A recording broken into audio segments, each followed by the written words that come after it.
Hey, Ryder, we're doing good, thanks. How are you? Also, if you saw the message I just posted in the chat, there is a straw poll for what game to play after we finish this chapter. So it turns out, my cold that I have turns people into zombies. That's not a cold, that means you're literally just, you're patient zero. Oh. Well, I went to work today, so... That, you know what, I thought my code seemed a little bit more strange than usual, but you know what, me being patient zero makes much more sense as soon as I made out with that my one co-worker, she turned to a zombie immediately. Or maybe she was just very angry that I tried to make out with her. Yeah. Hey Jeffrey, is that report done yet?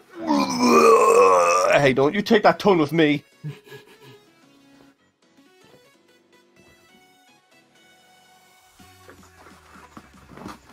Oh god.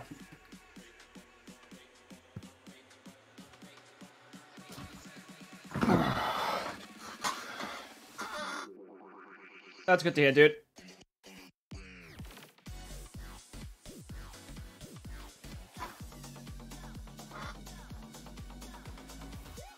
To everyone that joins, you can actually find the link to the Strawpoll in the description. So any of your votes is really helpful to find out what game to play next, because otherwise I have to pick and I don't want to get people annoyed by my choice. Oh, I know what you should play. What? A different video game. That's why I asked people, you idiot! Why did you not think that through before you fucking said it? Now you just look like a fucking idiot for saying that. You always do this. Also, was that Broly, like Dragon Ball Super deck, an actual thing? The thing I shared literally has a link to the website that's actually going to be distributed now. I wouldn't. And plus, like, Dragon Ball Super's card game Facebook page shared it. Like, why would I go around like making up crap like that? Oh, hey, look, this is totally happening. Everyone, look at this absolutely realistic. Look at this very real starter Dragon Ball Super starter deck with Super Saiyan 1 million Broly in it. Yeah. Hey everybody, buy my Christian Dragon Ball Super deck. No, I'd rather suck my dick. Oh, fiddle cake. I thought he would have gone like, no, stay straight and buy my deck. Do you say deck or dick? No, I did not. And then maybe some girls will be able to duel me in the game so I can get some China. China? Yeah, it's Chris's term for... use your imagination. I've never ever heard that. That's amazing that. Maybe I can get some China. My god, that's something else entirely. Pussy. That's what it means. We already figured it out already! Well, I was hoping you put the pieces together. Hey, Alex. Maybe I can get chili dogs. Oh, no. I swear like someone's made a vote for, I'm gonna check the results so far. Oh, it took you on it. Hey, can I get a chili dog? So we got 2 votes already for Danganronpa, 1 vote for Treasure Code Steel. I wonder who voted for Danganronpa. You two! You two! It's not difficult to figure that one out. I'll just say it, like I've said to Ryder, Alex, and I'll say it again. In the description of this stream, there's a straw poll. So if you want to actually make a vote on what game you actually want to see us play next, go right ahead. Well, I have you know, John, I went down by the river, and I didn't even see a voting booth. Straw poll, not a stream poll. No. You said at the stream. You know what? Fuck it. My jokes are kind of failing at the moment. Yeah, I wonder why. You fail at everything else. Oh. Oh.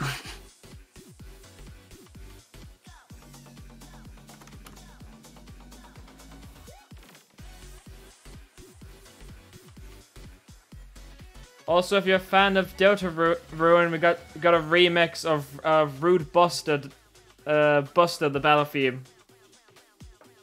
That you can probably like literally just find up on YouTube. Yeah. It's not difficult to find. The one that we like to listen to particularly. Let me see if I can find it. That is the one. That's the one you told me to use for your bloody intro music. Well, yeah, I know, but do they know which one you want about? Yeah, because like there's literally like there's like literally like a piece of text that's like scrolls across the bar of my stream saying. Oh, okay, I see it now. So like every time a new song plays, like they'll know what it is, so they can check it out.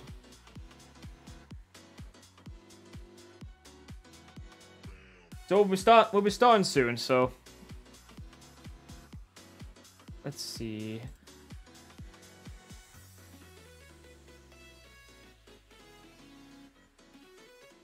Close that. Just reopened up again, so I can just keep it on the chat.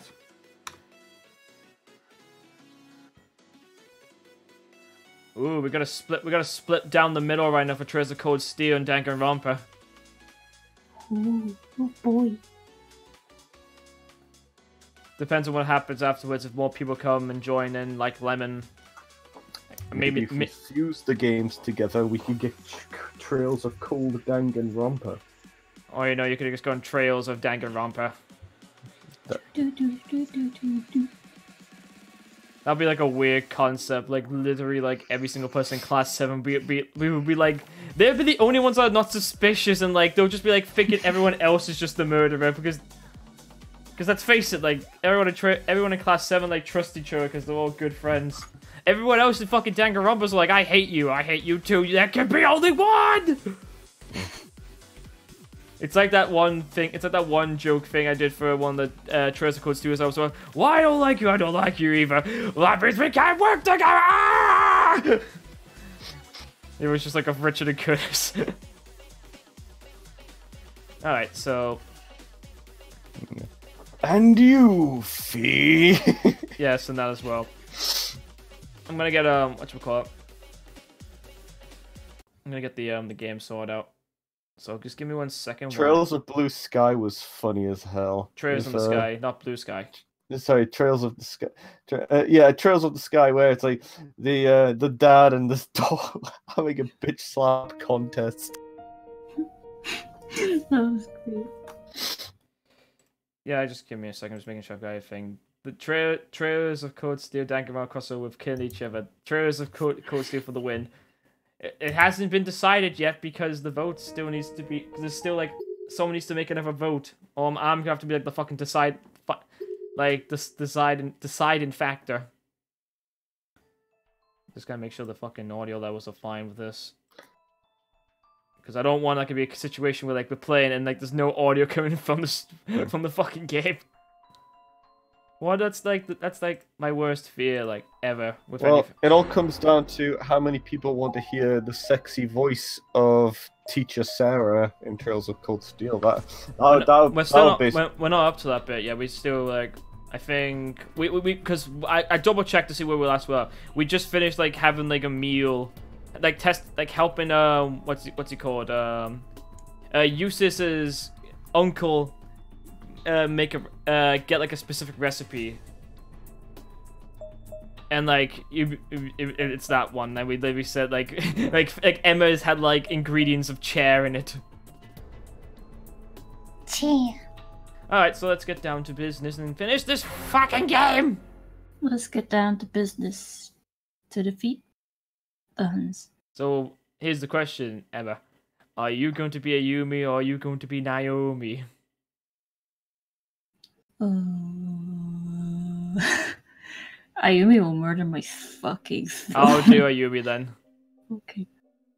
And you know what my kid told me? He said that that incident was connected with an underground website that's gotten real popular at his school. Oh, I think I've heard about that one on the news a while back. Profiles being used for bullying and to find dates. Is that the kind of stuff still going on?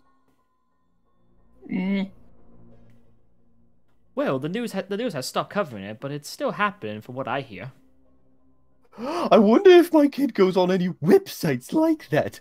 Maybe I should talk to him about it. But then again, it's very unlikely because he's probably using a TandyWhiz computer. This is Tandy with. This is 2008.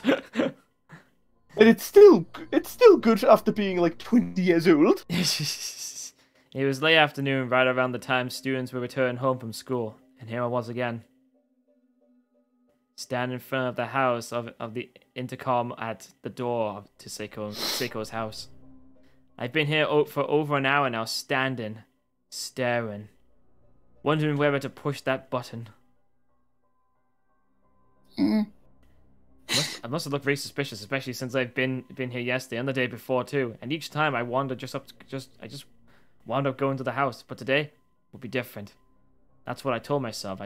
Today I'd actually push that intercom button. I was ready to face my demons. Okay. Hi! Holy shit. Hey, you two can't just run off like that. That was you, Seiko's younger brother.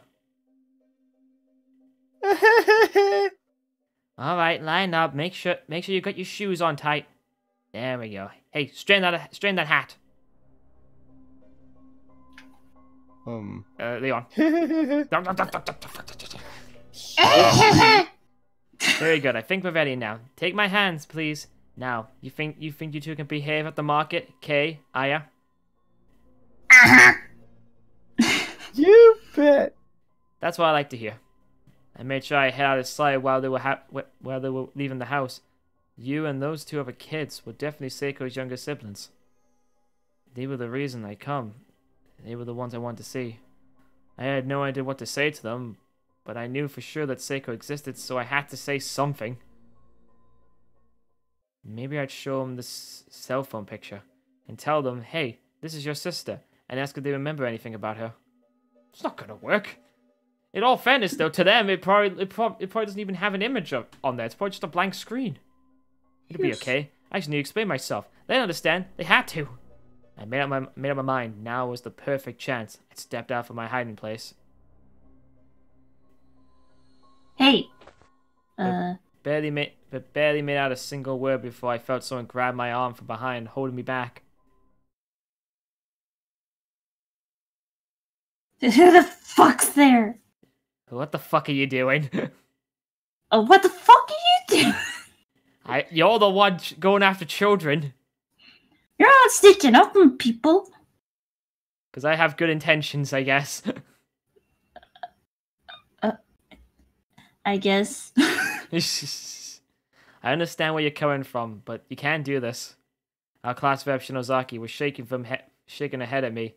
She was determined to stop me from confronting Seiko's family. My vision was starting to blur. What do you plan to say to them? You know how it's going to turn out. Ayumi's been a ninja for sneaking around. But...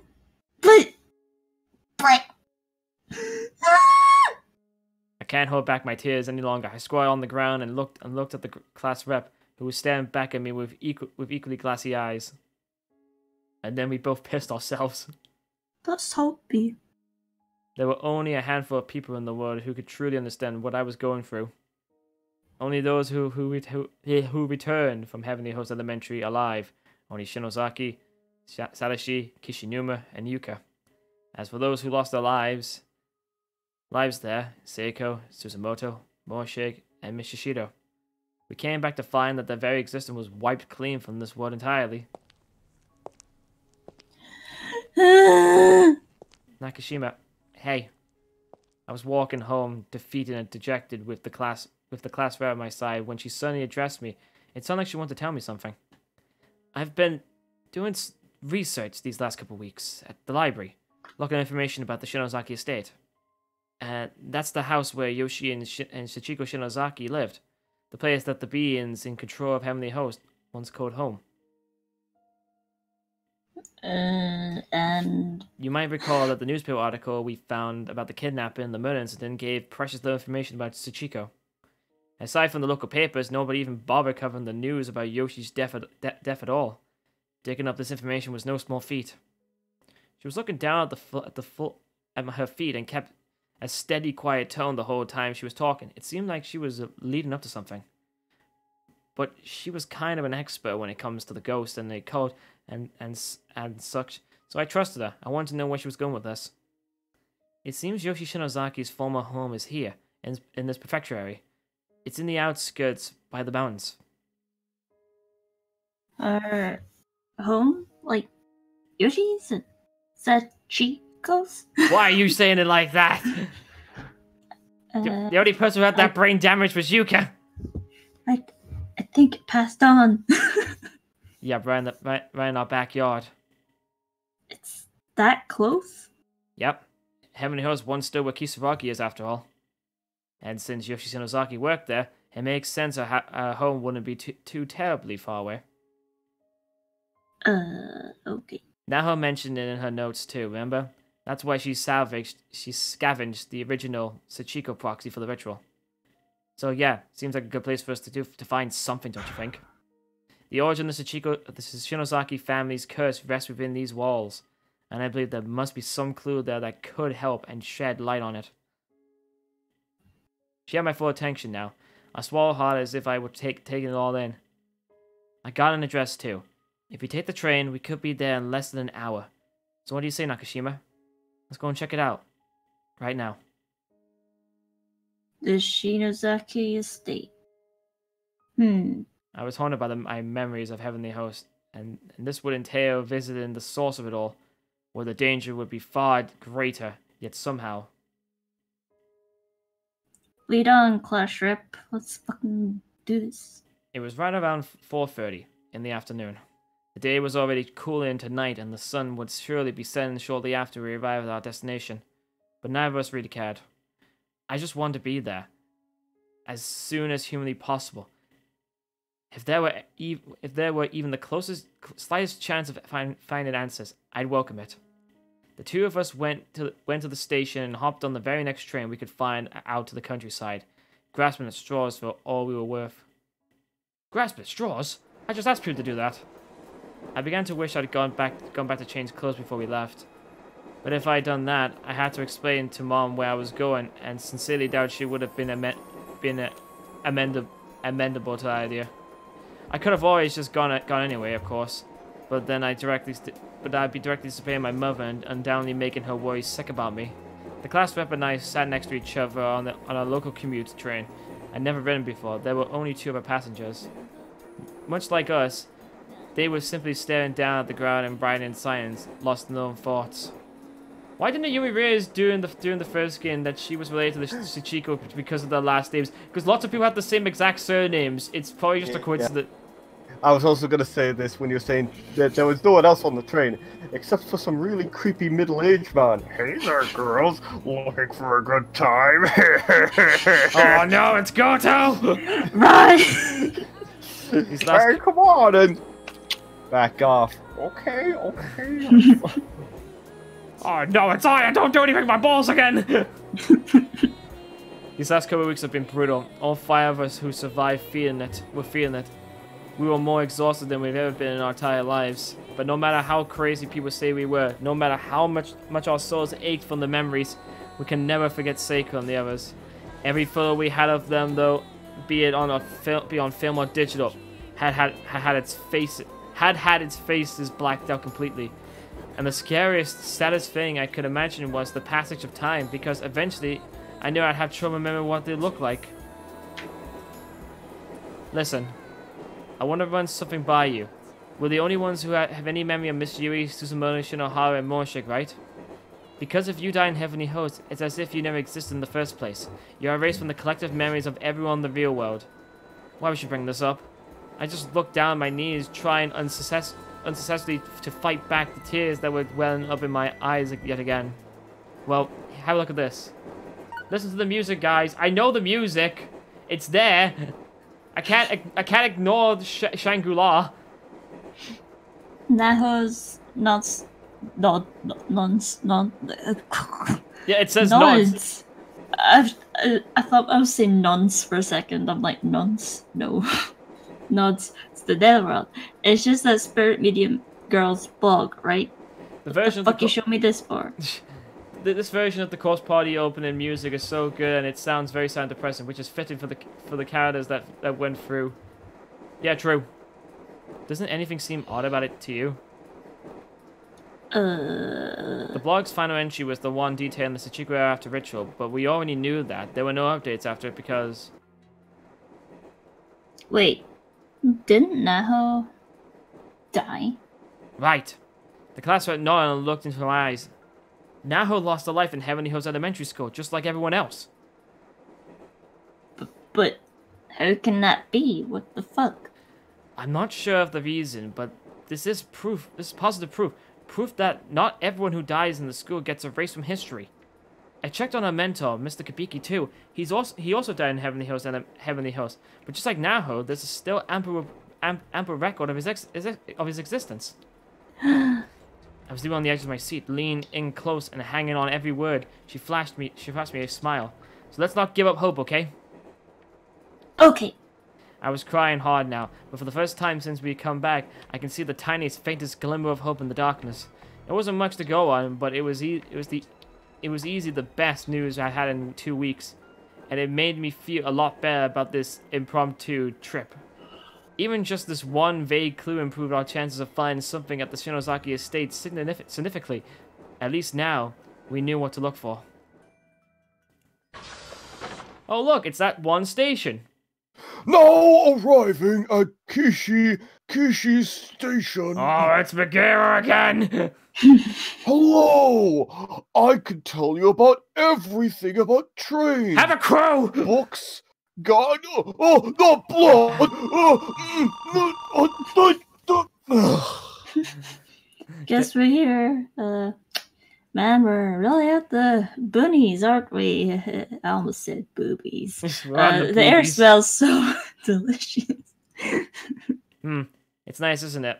And we're fortunate to get here while there's still some light left. We should find the estate before it gets dark. Also, I really feel bad for leaving. We don't care about the trains. Move on. Can't do anything about those since Richard brought up Bagheera. Is the driver gonna be okay? He's out cold with the door shut, like the train just starts moving while he's not even driving it. Oh, what happened to... Oh no! like he's reaching like an end of the line and crashes the train. Yeah. This was the end of the line. A desolate farming commune with nothing but farmhouses and fields as far as the eye can see. There was only one main road, and due to the mountainside of this picturesque village, it maintained a gradual upward slope the whole way. Not a lot of people around. Well, yeah, because we're in the middle of the road. True. Yeah, and here I was kind of hoping I could meet with one of the locals and ask some questions. Evidently, the Shinozaki family had a lot of clot here once. A lot of clout. We were and also there was this weird detective called Detective Oichi questioning us. This isn't Hidden Masawa! And have we seen his beloved Keiichi Maebara? Really? Since you're Shinozaki too, I wonder if you have some distant ancestry common with them or some shit. I guess it's possible, but there are Shinozakis in Japan, you know. That's true. So are we going the right way, the left way, the down way, the up way, the northeastern way? There are a lot of Shinozakis in Japan. Yep, but we're not going with that plot line, just going with the fucking plot line that they actually are related. Dun dun dun. I think it's this way. Yeah. But to be honest, the address I found didn't have a house number, so I'm not entirely sure. Ooh. Your knowledge of the land shall be great. Oh, but what about your cell phone? Doesn't it have that thing? Can't we use that to figure out where we're going? It's GPS. I would know. I don't have that. I already tried. but it looks like there's no map data on file for this area, which is actually very strange. If you say so. What do you mean if I say so? I just told you! If you say so. Whoa! The road was paved the whole way, but it was full of cracks and holes, resulting in countless tiny pebbles and patches of sand crushing under our feet. And the darker it got, the more noticeable the sound of the uneven terrain became. There was something unsettling about the idea of two schoolgirls in uniform walking through a strange, largely deserted village at the cusp of twilight. Hey, I really think we should stop and ask someone for directions. How about we pay that house a visit? She was pointing at one of the isolated farmhouses directly in front of us. Sounds good. It is getting dark after all. Let's pick up the pace. I'll fucking race you, bitch. Hey, it's Lemon. Hi, Lemon. He will.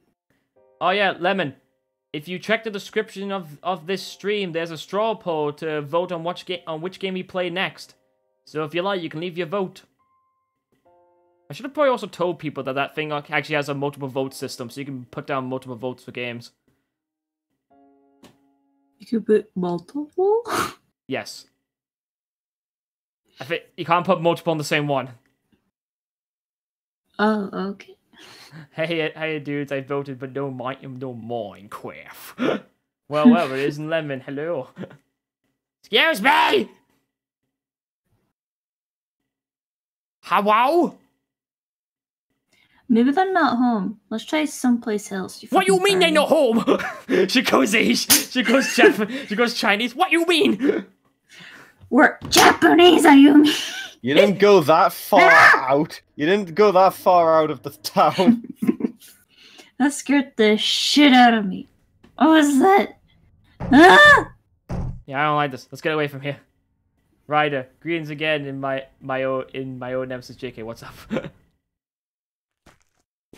You know, we're supposed to be near twilight. Why does it still look like it's the afternoon? Shh, it's Japan. Yeah, but you could have photoshopped the effect to make it look like night. No. I could have done a better As job. they were walking along, they did see a girl with green hair stabbing a little girl with blue hair, and then suddenly people were forced to evacuate the town as there was volcanic fumes coming out of the town. I think you got that backwards. The Scion never killed Rika. Rika killed herself. Remember? Oh, yeah. Well, fuck you. I know it's a little unsettling, but if we don't get some information, we'll never find the place. So, come on, let's try asking that one. This time, she was pointing to a slightly more inviting-looking residence nearby, sporting a blue roof. He won't. Hello, is anyone home? Yes. I can just picture this old one being like the fucking guy from The Simpsons. Yes.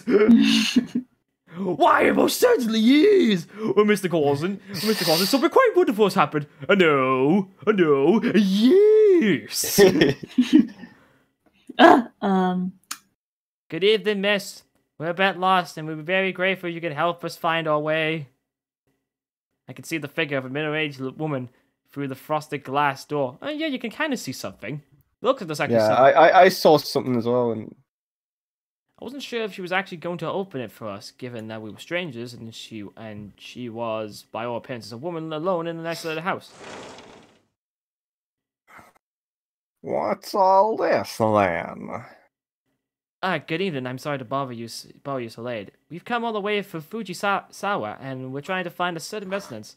I want ice cream. Well, go and get ice cream.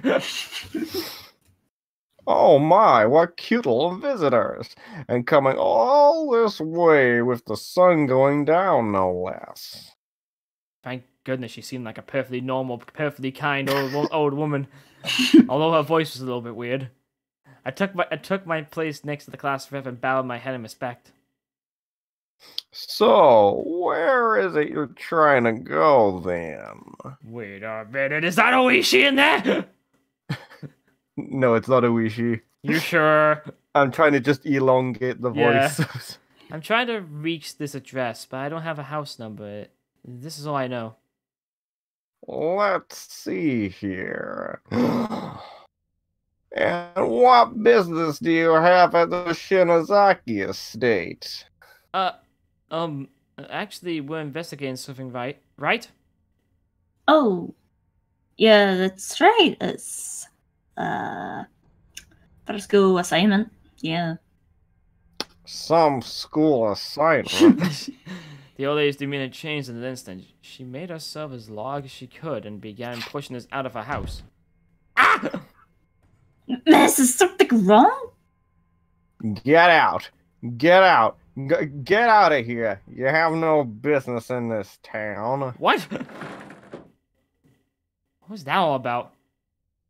Just seeing the word Shinozaki estate seemed to send her off the deep end. What the fuck? This could be a problem. Well, if you really want to know, 3 blocks down, take a left. The day was fading fast. The sky was still blue for now, but it was getting darker by the minute. Streetlights were popping on all around us. Let's just try to find another house. There must be someone around here who will tell us what we need to know. Yeah, you'd think. Ah. Hmm? That old lady is still standing there, right inside the door. The old lady went from nice to insane. Look at the Shinozaki and oh god, you're right. Why? Why is she still watching us? Let's go, okay? This is getting really creepy. She seemed like such a kind old lady too when she first entered the door, but now she just felt menacing. The sudden change was almost staggering. 6:30, huh? Yeah. We walked for quite a while after that.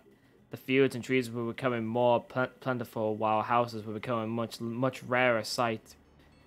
The road's incline had gotten a lot steeper too.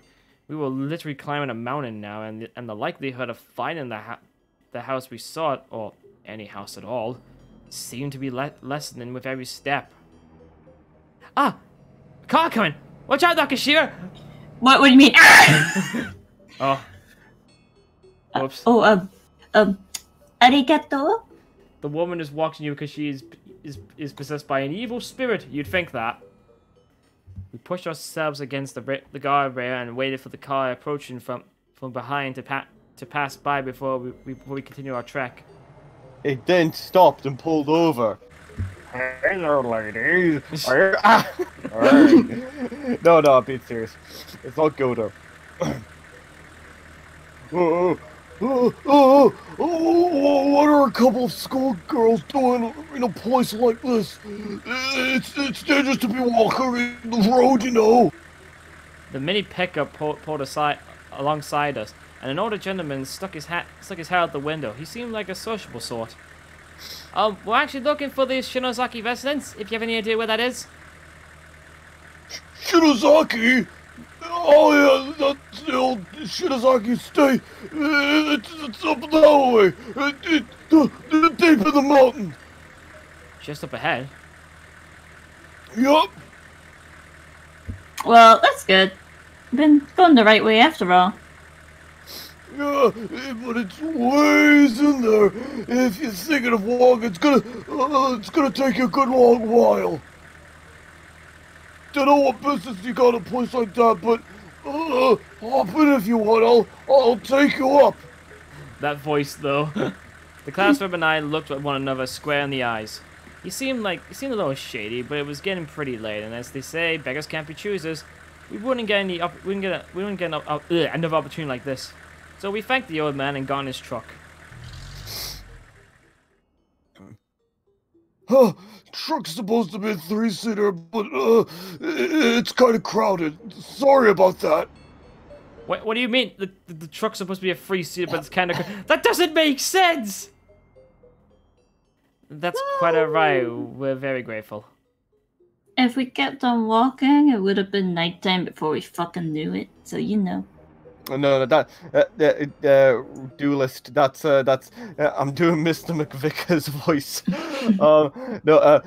If I'm doing Godo, he sounds more like this. Who's McVickers? He's the principal from Beavis and Butthead. Oh, right, him. Well, I ain't got lots of business up that old Shinozaki estate on the mountain these days. Why are you two looking to go up there anyhow? Well, I'm not really sure how to put it. Let's just say there's some information we're trying to find. Information? About a nurse who used to live there a long time ago. A woman named Yoshi Shinozaki? Yeah, back in the day it used to be a home run clinic. It did. Lots of people went up there all the time. But nobody goes near it anymore. I don't know what kind of shape it'll be in. Yeah, more Beavis and Butthead references. We just kept driving farther up the mountain path, and the higher we got, the rougher the road became. Road maintenance was clearly not a priority here. With 4 tires on 4 different elevations at any given point in time, the whole truck was being rocked to its core.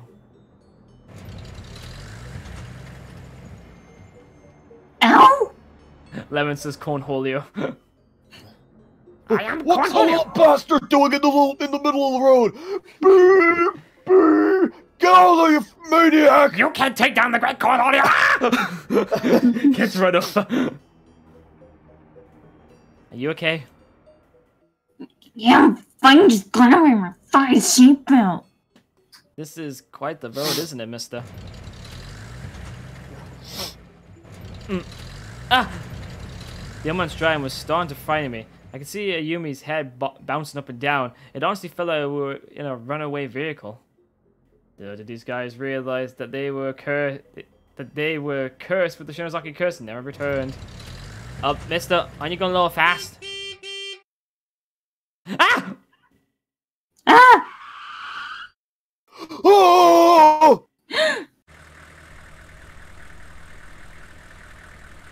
Yeah, Jesus Christ! My heart was beating a mile a minute. That was a person on the road, wasn't it? The class member and I had both gone pale. We looked over at the man. It's okay.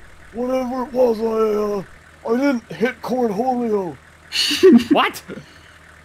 Believe me, you hit a person or an animal on the road, it makes a bigger noise than that. This old man seemed to have gone a little weird now as well. Much like the old woman in town, he started off so kind and helpful. Who was that on the road? I don't know. Hey, end of the line. You can't go no farther by car. You're gonna have to hoof it. You're going, or you want me to drive you back? Thanks very much, sir. We're gonna be going now. I'll be waiting for you. You just come back when you're done. I can't rightly leave 2 little girls out here by themselves after all. I'd like those 2 bastards Beavis and Butthead out here, but I'll make an exception for you. Oh yeah, I forgot. In an alternate timeline, they actually die. They actually go to heavenly host. That's right. Thank you for your consideration. They're not actually dead. They're actually just huffing around everywhere. Clash Rep, you okay? That was scary. There was definitely some exchange from him, but he did say he'd wait for us. I think he's a good person where it counts. Yeah, I guess you're right. The sun was setting rapidly, and the evening was full. It was in full stride, and at the top of the uncompromisingly steep road sat Yoshi Shinozaki's home and clinic. Oh look, it plateaus up ahead. Is that the place? Why are you singing? I'm not singing. I'm just being dramatic. Right, we finally made it. Pointing with my toes. Is this? There's nothing here. This had to be the place, the side of the Shinozaki estate, but there was no house here anymore. The building was torn down. It was just an empty lot. And after we came all this way too. Wait, hold up. Look over there. Is that a barn? I don't trust the principal. He's hiding something and probably takes drugs. You're right. I wonder why this was spared, if the estate wasn't. It was a small bar on the edge of the property, and remarkably, when I flipped the light switch, the lights actually came on and still had electricity. Is this possible? Yeah, it's kind of giving me the creeps. Despite our misgivings, we've gone far outside our comfort zone to get here. So we set about searching this mysterious barn for any answers. Time to search. And time to save, though, because I'd rather not do all that again. It's a hemp sack that's filled to the brim with some kind of grain. Probably feed farm animals. Guess they had chickens or some shit here. Yeah. Or something like that. It's a large drum that seems to have once been used for burning waste products. Nothing but soot and ash inside. I wonder what was buried in here. I don't know. Looks like plain old ash to me, but it could have been anything. A toolbox. I can't pick the toolbox apparently. It's an old worn-out blanket that someone seems to have left here. Somebody from the outside must have sought shelter in here at some point. Oh yeah, maybe. I guess just getting out of the window isn't enough, and it is starting to get a kind of cold in here with the sun down. Yeah. Oh, come on, box. Suddenly. Ah! Hello, we three kings are lost. Is this the barn where Jesus, the new king is? We brought gold, frankincense, and myrrh. You're in the wrong bloody country! Damn it! No, we should just follow shining stars. There's like several though in the sky though. Oh god damn it! There's a mess of cardboard boxes here, along with a rusty toolbox and any number of odds and ends. There doesn't seem to be anything particularly useful in it, or anything, or among any of them, however. Hey look, this box has Shinozaki 1 written on it. You're right. I guess that means this really was Yoshi Shinozaki's house at some point. We spent another half an hour or so rifling through the barn from floor to ceiling, looking for anything we could possibly find that might help us. I don't see a single thing in here that sheds any light on Yoshi or Sachiko Shinozaki at all. It's full on night outside too. We've kept that poor old man waiting long enough. It seemed like a waste to leave here empty-handed, but we done all we could, for today at least. It was time to start heading home. Can't believe all that's left is a barn. Yeah. Stupid fucking barn. We should come back tomorrow a little earlier. I'll have to try talking to more of the locals. Sounds like a plan. I thought that the sun had been setting forever, but now it has nowhere but now it was nowhere in sight. The wooden mountains all around us were cloaked in a veil of darkness. There weren't any lights to help guide our path either, so we really couldn't see where we were going. Man, it's dark. Was this the way we came? We need to find our way back to the road. I think that's it, though, since I remember just walking straight toward the barn. Oh, Clashrip, look! Nestled among the branches, just a small grove of trees, the inside lights of the tiny truck shone like a beacon in the night. It's the old man's truck. Yeah, it has to be. Thank goodness. I didn't much like the idea of getting stranded in the woods.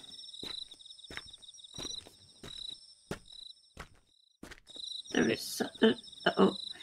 don't know why it's blue, but okay. There was something oddly fulfilling about getting out and actually doing something. Success or no, it felt so much more fruitful than moping about at home. I didn't care if this was a fool's errand. As long as I just kept looking day after day, I felt like I could move on. It wasn't hope. It was purpose. Seiko taught me that. Did she now? Sorry to keep you waiting. Huh? Wait, where's the old man? What the fuck? Maybe we were gone too long for him. I mean, it is cold, but maybe he had to, you know. She began scratching her head and blushing a bit, clearly embarrassed at the suggestion. Oh, yeah, maybe. Well, he left the engine running, so he should be back soon. Let's just wait for him. It's so chilly out here, though. My stomach's freezing. I'm sure he wouldn't mind if we waited inside the truck, right? That's true. Okay then, clash reps first. Huh? No, good. It's locked. Well, that sucks. Guess we don't have much choice. Let's just wait out here. That's strange. Why would he lock the truck and leave the engine running? 2 hours later. It's so cold outside. What time is it anyway? 8:17, but the right time for cold night air, really. The old man's not coming back, is he? So what do we do? Am I not surprised that their parents isn't worried about them and call the police that they went to the countryside and went missing? Well, the parents don't know where they are. For all they know, they could be lost in the city. It was so dark we couldn't even see the road, and climbing on the way back down would require far more of a hike than we were prepared for. One eternity later. Taking safety precautions. I think start walking anyway, get she dead. Yeah, figure something else. I think we're gonna learn how to drive. I noticed this when we were in the truck coming up here, but there are an awful lot of spots along the road where the guardrail is out. There were indeed. I could easily imagine being blissfully unaware that we were near the edge of the road, that's slipping and falling down the mountain. And since there are no lights, walking seems pretty dangerous, don't you think? You have a point. We should probably just keep Be waiting. right back. Okay. If the old man is off doing his business, they'll probably be back any minute anyway. Yeah, it is cold, but I say we wait. They waited and waited and waited and waited. So we waited, and eventually half an hour had passed, still with no sign of the old man's return.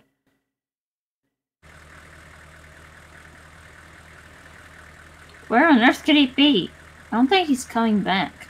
But he even left the engine running. The only sound either of us could hear in this dense, dark forest was that of the truck's engine idling away. So what do we do? This rate will never get home. We're still the truck! Yeah! Find a stick or something to break the window! There are no sticks! What do you mean we're in a forest? Phone's out of range, so we can't call anybody. Hey, lemon got ice cream. I guess our only choice is... Actually, what do you think about returning to that barn? I mean, it's got light at least. Why the barn? Well, if we can't get down the mountain tonight, we should at least take shelter and rest until morning, don't you think? It just seems safer than staying here.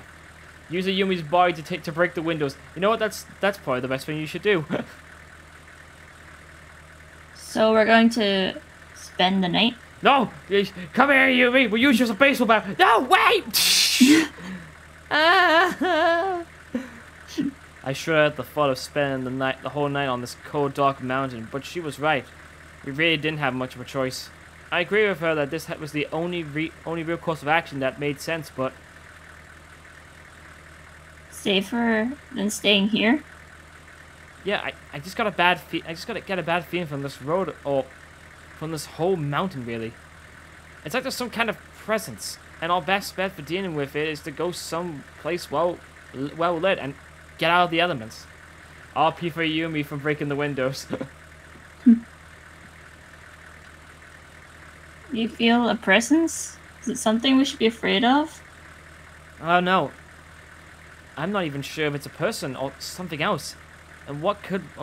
and it could be one presence or many. All I can really say is that we're being watched. Okay. Then let's hurry up and get back to that fucking barn. Let's skip there. They start skipping. We're off to see the wizard, the wonderful wizard of Shizaki. Find ourselves left with no other choice. We put the road behind us and began walking up the dirt path leading back to the Shinozaki family's barn. However... Was the barn this far from the road before? This is weird. It's really weird. It's like the road leading to it just up and vanished. Does this mean we're... Wait, don't wander off. Sorry, come on. Let's try retracing our steps. We'll just turn around and go back the way we came. Sounds good to me, buddy. Let's go back the way.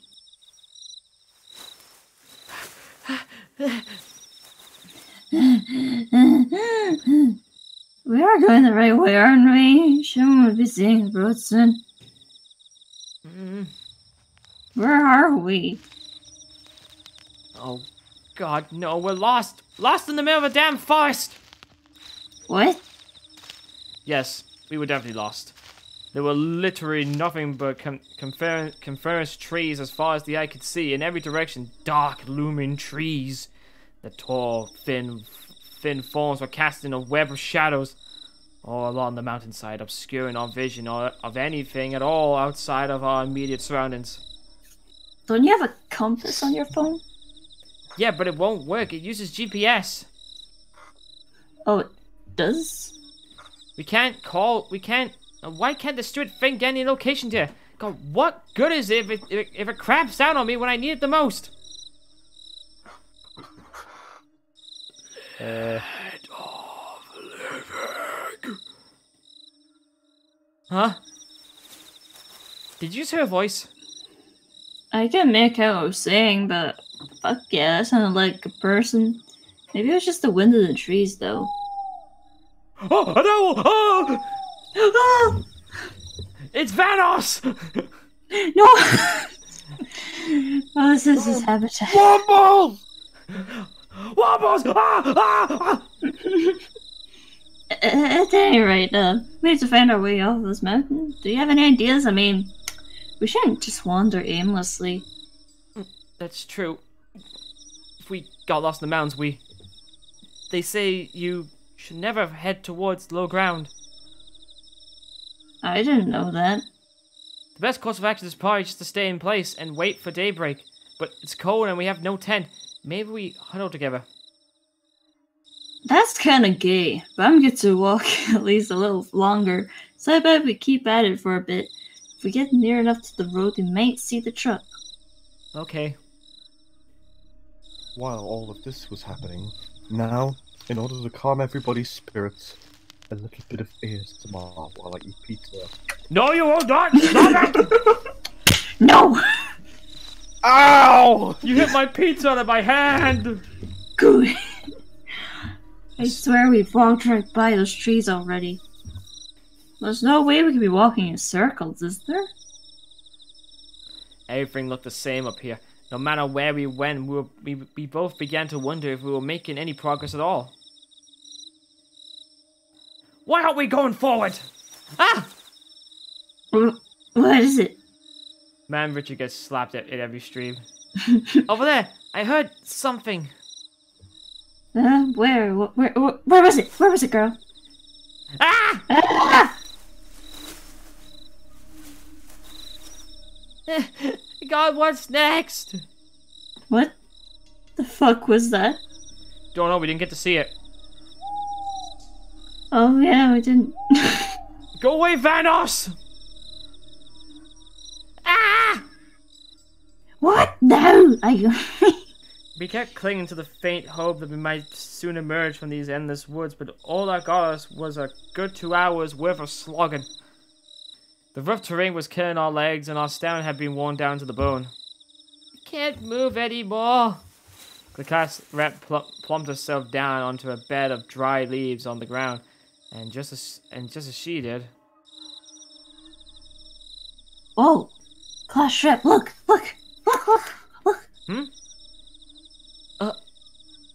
Beyond the silhouette of the many conifers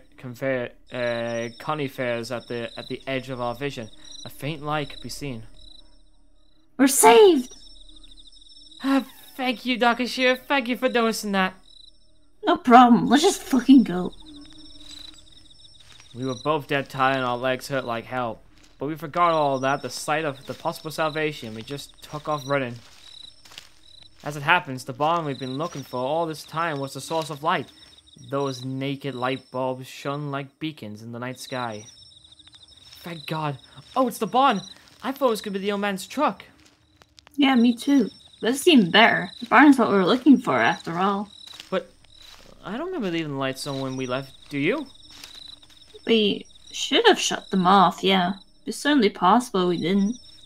Well, if we're the ones who left them on, then we just saved our own asses. So I guess we should thank goodness for small fortunes. All we had to do was push through some undergrowth as tall as we were, and then we'd be there. Seems we circled around to the back of the lot. We made it. Let's go inside, shall we? Sure, man. Just having lights makes all the difference in the world, doesn't it? My phone clock was showing just past 10:40. I started thinking about home and feeling about how much my mom must have been worried by now.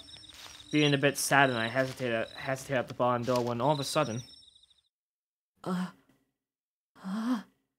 class rep let out a nearly voiceless cry of absolute shock. She was staring into the darkness just past the building and shuddered in terror. What's wrong now? Nakashima, look! Right next to the barn! Huh? What?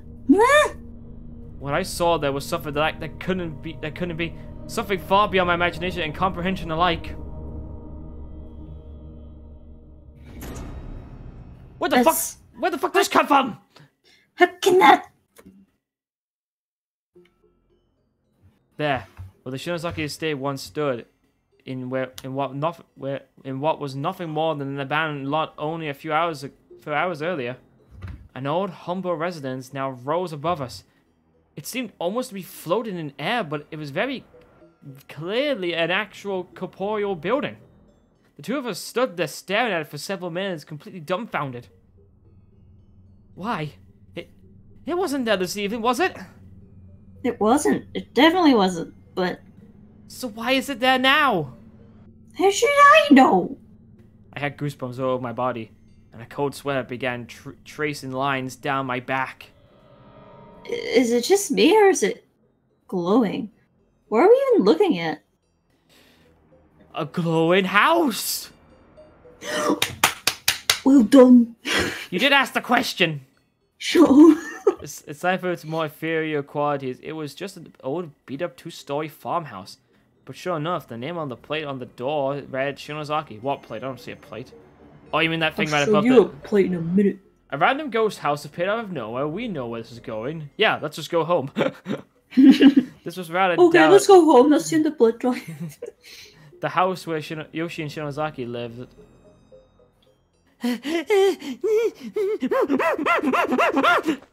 Ayumi, get yourself together. Oh god, you're hyperventilating. Are you alright?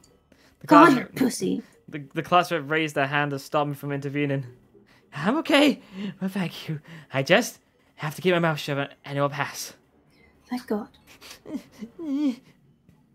Hey, Nakashima. I think now's our chance. What? We came here to learn the secrets of the Shinozaki estate, and, well, here we are. It's inviting us in. It's daring us to look around. You mean go in there? I know it's really scary, but we can't turn back now. Just watch me. It gets lost in the woods. It comes right back. It comes right back out the same way she came. Oh god damn! Gazing at the imposing structure, she took a deep breath, and then, after collecting herself, she walked right up to the front door and tried sliding it open. It gave no resistance at all.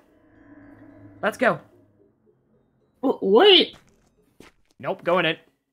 Wait. No good.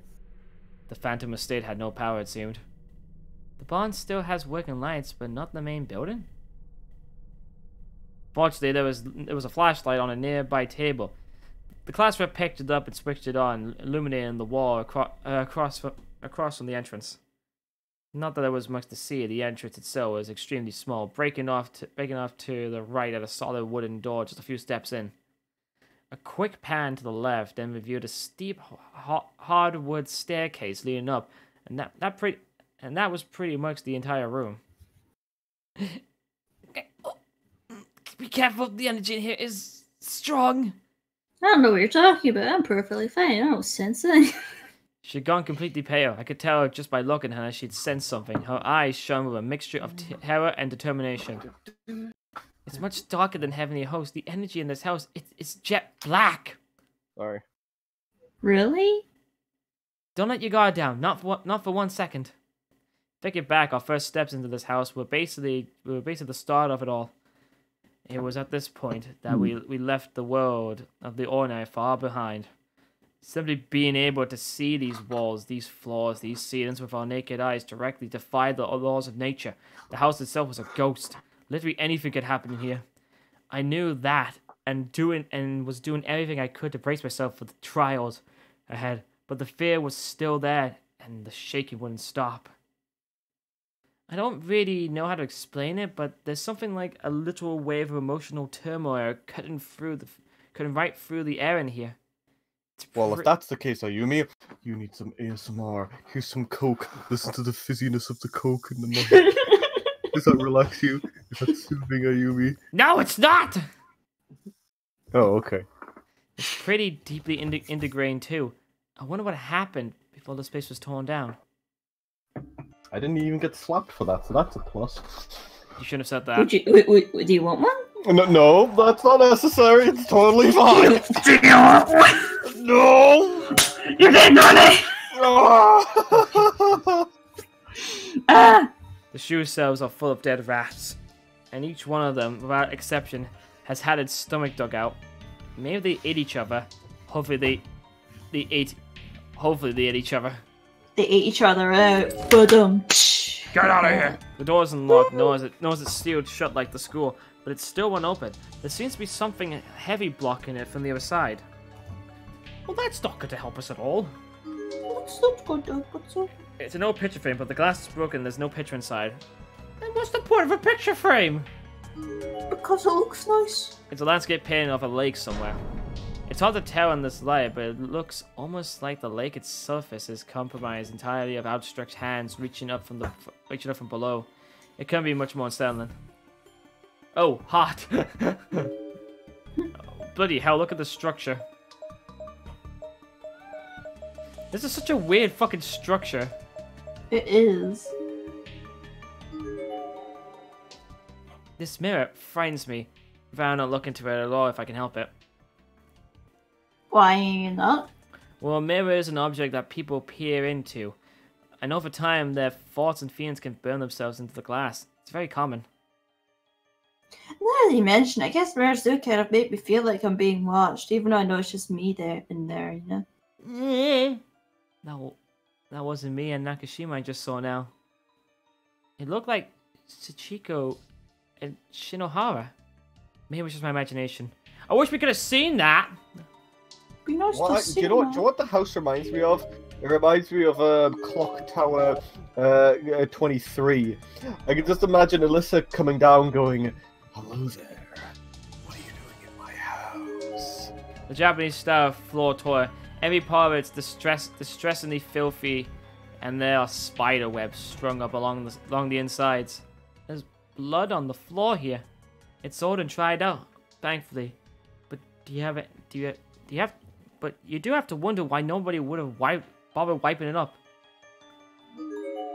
The drain is packed tightly with what look like to be thousands of bodies of unidentified insects.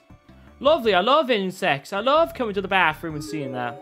The window is located surprisingly high up along the wall, revealing only a view of the night sky. Let's go to the bath. Yes. Hello, bath. Hello, Scion. Did that bath just talk? Might as well do my Roy Rod. Baths don't talk! Get out of here, bath! I don't need you right now. Oh, sorry. I'm kind of like stuck to the wall. Oh my god, is the bath Robbie Rotten? No, it's Roy Rotten telling the bath to go, "Go away, bath! I'm busy." An extremely old-fashioned wooden bathtub cover. It looks extremely brittle and it has rotten through completely, spawning numerous holes and missing all warped beams. What about the bath? What did I say? Jump, go in the bath. It's an old soaking tub with water heater feed into it. The heater is clearly broken. The tub is half filled with green, stagnant water and bugs. Ah! Don't look into the water. Ah! Yoshi and Shinozaki aren't the only spirits in here. This place was also used as a psychiatric clinic, so we may have to contend with old patients as well. What do you mean, old patients? What is that supposed to be? I want to look at the work in there. This window seems to be facing the moon right now, and is letting it in a surprising amount of ambient lighting. When I say go, get ready to scream! Ah! Ah! To the hall! Oh. Why is there like a long-ass staircase there?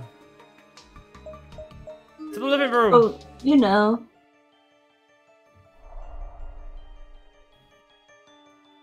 When I say...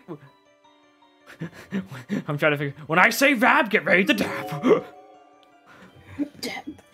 A traditional tatami mat of the sort commonly found in virtually any Japanese home is probably up against the wall here. It seems to be infested with bugs. Lovely. That's not very sexy. It's a coffee table with... Wow, you mean to tell me that the Japanese have virtual homes? No. There are various medicine bars scattered here, and they're on the shelves. Pieces of cloth have been haphazardly tossed into this box. There also seems to be a few rolled up newspapers that will absolutely crawl in with assaulted bugs. Probably best not to touch them. Why not? Newspaper might seem important right now. This used to be a floor cushion for people to sit at the coffee table, but all the cushion stuffing has been removed, leaving only the cloth skin behind. Well, that's lovely. The drawers open easily and seem overall to be in remarkably good shape considering their age. The only things inside, however, are old playing cards with star, circle, and triangle patterns on their backs. Why are they there? Each drawer seems to be stuck to its frame, as if it's been glued shut. There's no obvious way to open any of them. Why? If you cross your eyes a bit, the holes in the shoji door kind of look like a person's face. Once you see it, however, you can't unsee it. The whole room becomes exponentially creepier. It's probably best not to look at them. What do you mean I don't see a face? Oh wait, they kind of do actually. Oh, you're right, there is sort of like a face there if you look hard enough. Another hall with stairs? What kind of place is this? There's like several fucking halls. Well, you know. Well, at least I'm not darkened. The kitchen! Hello, kitchen, I'm here to steal your food. Better these cards are free Yu-Gi-Oh cards that have never been opened and used. If I squished my face, it would look like a face. It would look like a face. Cabinet is filled with small dishes and utensils intended for use by young children. Each one is painted with cutesy bunny or cat designs. It's an old-fashioned gas range. Its surface is stained with oil. It's a cupboard! The handles of these cabinet doors and drawers are all missing. Sounds of skittering bugs can be heard within. Probably best to leave them closed. How are there bugs in this place? Like this is a ghost house. The cabinet below the sink is off its hinges, and a few rusted together pots are hanging out from it. The odor given off by them is stomach churning. It is a gas burning hot water heater. Every part of it is rusted, perfectly illustrating its age. There's absolutely no chance it's still working. Well, you won't know of that. A fridge. It's an old modern refrigerator. Post icebox era. But very definitely not modern anywhere. It seems to be completely empty inside. God damn it! What about the freezer? Oh, nothing there. What a waste of utensils! Fucking bastards! Ah. Oh, upstairs.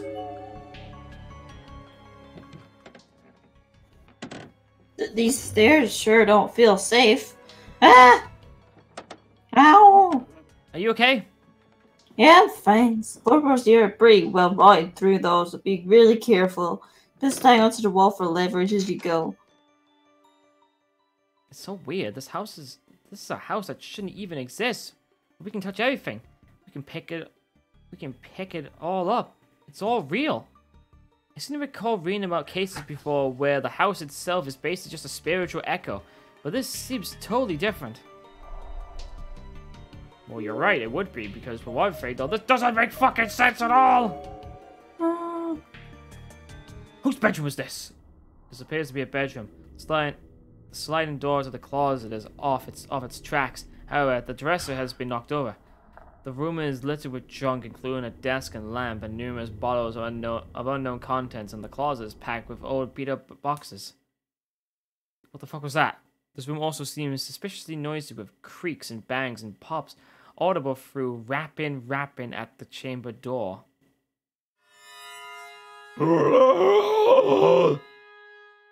Dad! Mom! Mom! Are you okay? The class rep began calling out her parents. Totally out of the blue. I had no idea what was going on. Sorry, Did I say something? She was grabbing her head in both hands, and her face was white as a sheet. She must have been the target of a spiritual possession again, like in Heavenly Host. Fortunately, she seemed to have been ready for it this time, and was able to collect herself in short order. And once she did, our search resumed. Well, thank God she's gotten better at not being possessed. I don't want to fucking deal with that shit again. You want to know how to not be possessed?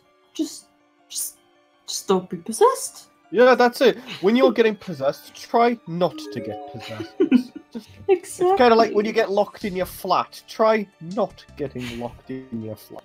Yeah. There's some sort of stain on the back wall of the closet. It kind of looks like the shape of a person, but that's probably just an optical illusion, right? Maybe you're just an optical illusion. I'll give you an optical illusion in a minute. Oh, really? Yeah. That doesn't make sense, though. You don't make sense, because you keep saying you want to be things. What's in here? This particular bedroom looks like it's been converted into a study? Seems out of place considering the family. Whose study was it? It's my pussy. My pussy study. Right. The desk was piled high with dust, but the items situated on it are neat and tidy. Whoever used it was very organized. When you try not to get possessed, just think about eating your favorite dessert in the world. Okay. Right in the middle of the desk sits a lone key completely covered in dry blood. Take it. Safety reasons. Yes. A quiet key to Yoshi's room. Wait. Do you hear something? It sounds like footsteps echoing through the wooden frame of the house. Specifically, it's like someone with leather shoes walking around the first floor. The classroom and I looked around at one another and shuddered. After a moment, the footsteps then became loudly stomping up the stairs. It's coming towards us. We have to hide! We scrambled against the wall of the room, leaving the door ever so slightly ajar so we can survey the staircase. Ah! There really is something in here with us. Something walking around the halls. God, I can't take this anymore. What the fuck was that sound effect? That was the sound effect they get taken away from thing, like when they got pulled at Heavenly Host. Why was that playing? I don't know. The constant unrelenting pressure of this search was beginning to take its toll on me. The class rep, sensing my aggravation, took my hand in hers. Keep it together, Nakashima. Stay strong, remember? Remember, Heavenly Host? If we allow those holes to form in our hearts, we'll just fall prey to the darkening. You're right. Thank you. Did that give us any darkening? No, surprisingly, that's the way to make sure you don't get darkened. The bookshelf is full of old books that have been thoroughly wrecked with age. Every one of them is yellow, musty, and falling apart. Wanna know how you don't get darkening? Just don't get darkening? Well, that's it, really. That's not how that works! Shut up! Take a bath, it'll just wash right off. What bath?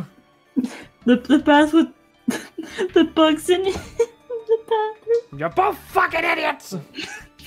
It's the frame Just to drink bleach. You drink bleach! Shut up! It's the frame to an old mirror that's long since been busted out.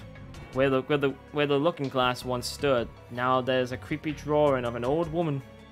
It's just a rough sketch, but it looks absolutely realistic, as if it could have just up and jump out of the frame at any moment. Well, I don't want the sound of that at all. I've already dealt with creepy houses already. I'm not looking forward to fucking the first house we have to go to in Blood Drive. The door's locked. This key looks like it could fit. Huzzah!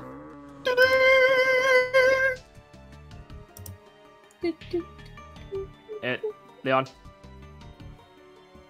Oh, I looked away for like 2 seconds. This is... There were photos of Sachiko over the room. Virtually everywhere there was a space for them. Her mom clearly held her very dear. What are you talking about? Where are these pictures? I don't know. There's a tiny kimono in the box, sized for a young girl. The style looks similar to the one worn in the Shichi-Go-San festival, which makes this Sachiko's for sure. Whatever that fucking means. A safe. Are these the pictures? Picture after picture, each depicting some happy moment in the Shinosaki family's life. Yoshi's overwhelming love of Sachiko came through in every shot. Betcha this is the same house that drew on the Grudge Curse, but 10 times worse. The photo depicted the Shinosaki women and were all fine, but those that showed Sachiko with both her parents were all a bit different. Each one of them, the man who was presumably Yoshi's husband, had his face completely blackened out with a ballpoint pen. That has to be Sachiko's dad, right? But why?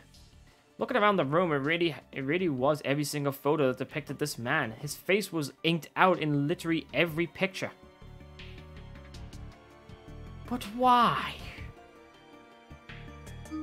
Oh, you know. Among them, which depicted the man who was presumably Yoshi inked out. So what's this now? It appeared to be embedded wall save with a circular lock pad and a panel of buttons comprised of the digits 0 through 9. Let me see. This looks almost like some kind of vault, doesn't it? We tried pressing buttons at random in hopes of opening the lock by pure chance, but that didn't do anything. Following the spin clockwise indicated action into the steel safe, we tried spinning the lock itself as well, but we had no luck with that either.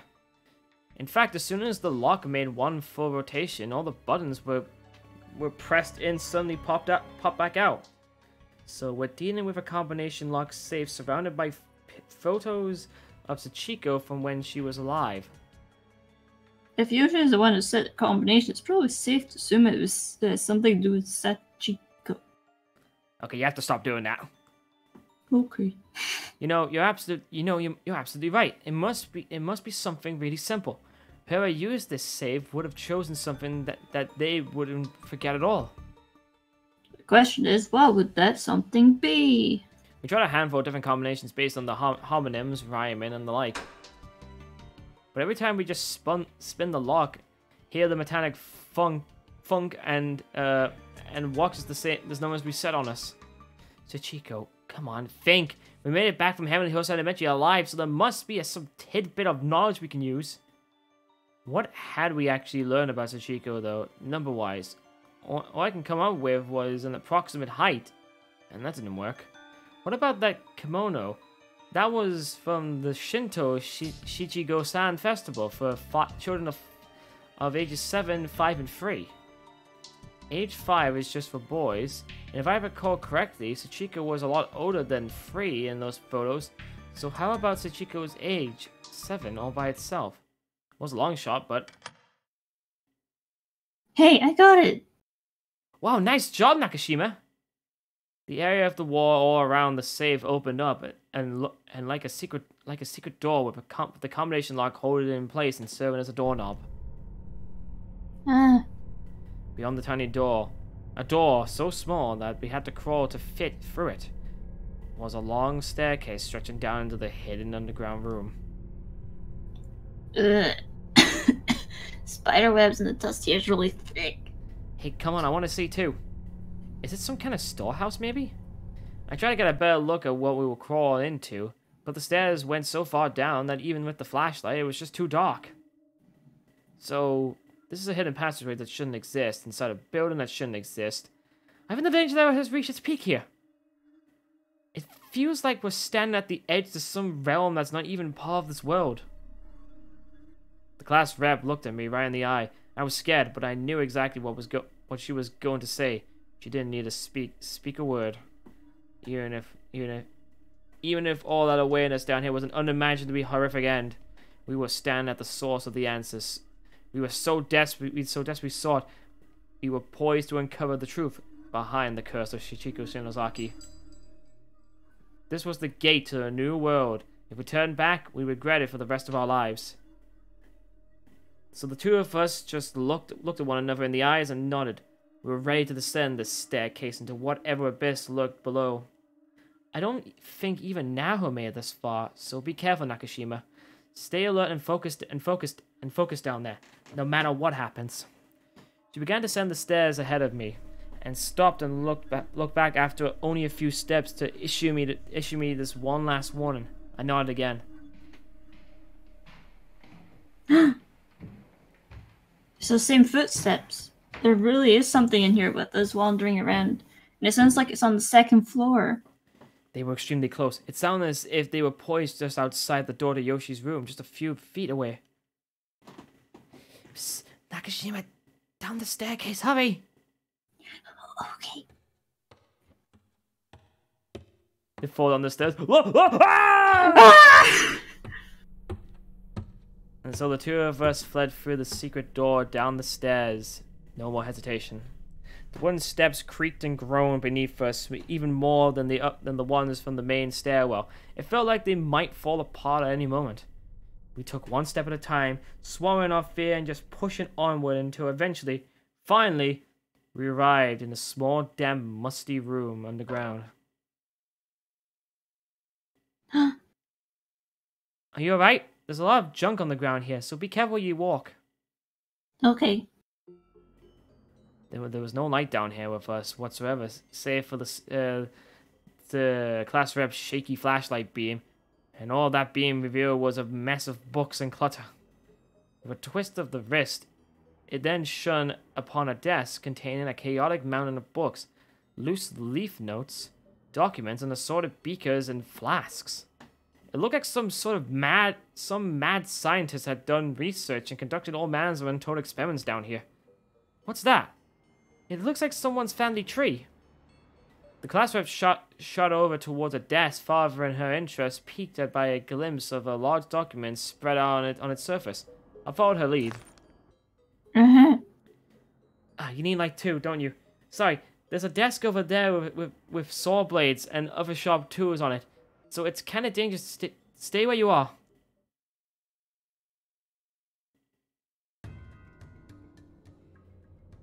Genealogic chart, gifted lines. It really is a family tree, but what does it mean by gifted? Shinozaki, Mifune, Shamura, Mita, Nagia.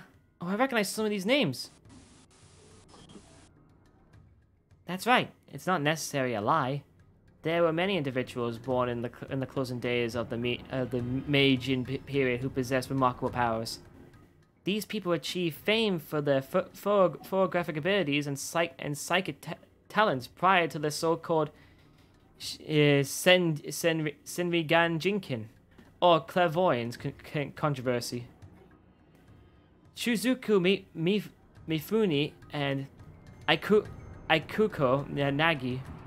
Nagio were particularly noteworthy figures at the time, and whether their abilities were real or not is besides the point. What matters is that even after the scientific community discredited such abilities, the truly gifted continue exploring them anyway, often in secret. So if they're the gifted line, does that mean Yoshi and Shinozaki were descendants from these famous clairvoyants? It sure seemed that way, and from the looks of it, the Shinozaki line was never blessed with male heirs either. It's a matrilineal house that passed its blood and family name down from mother to daughter, generation after generation through adopted son-in-laws. I was certain if I traced this family tree far enough, I'd find the names of Yoshi and Shinozaki. I mean, Yoshi and Sachiko. Ah, and there they were. Just like everyone before her, Yoshi had married a man who had been adopted into the family in order to keep the Shinozaki name. What a weird fucking family. We need to adopt a son. That way he'll fuck our daughter. That way we'll keep it in line. Looks like the root of the tree is this person named Sarai. Sarai. And Yoshi's mother's name is Reiki. She was the eldest daughter in the family and had no brothers, so that makes Yoshi a thoroughbred, a direct, unfiltered descendant of Sarai. I guess it stands to reason then that she had so much power and influence even as a spirit.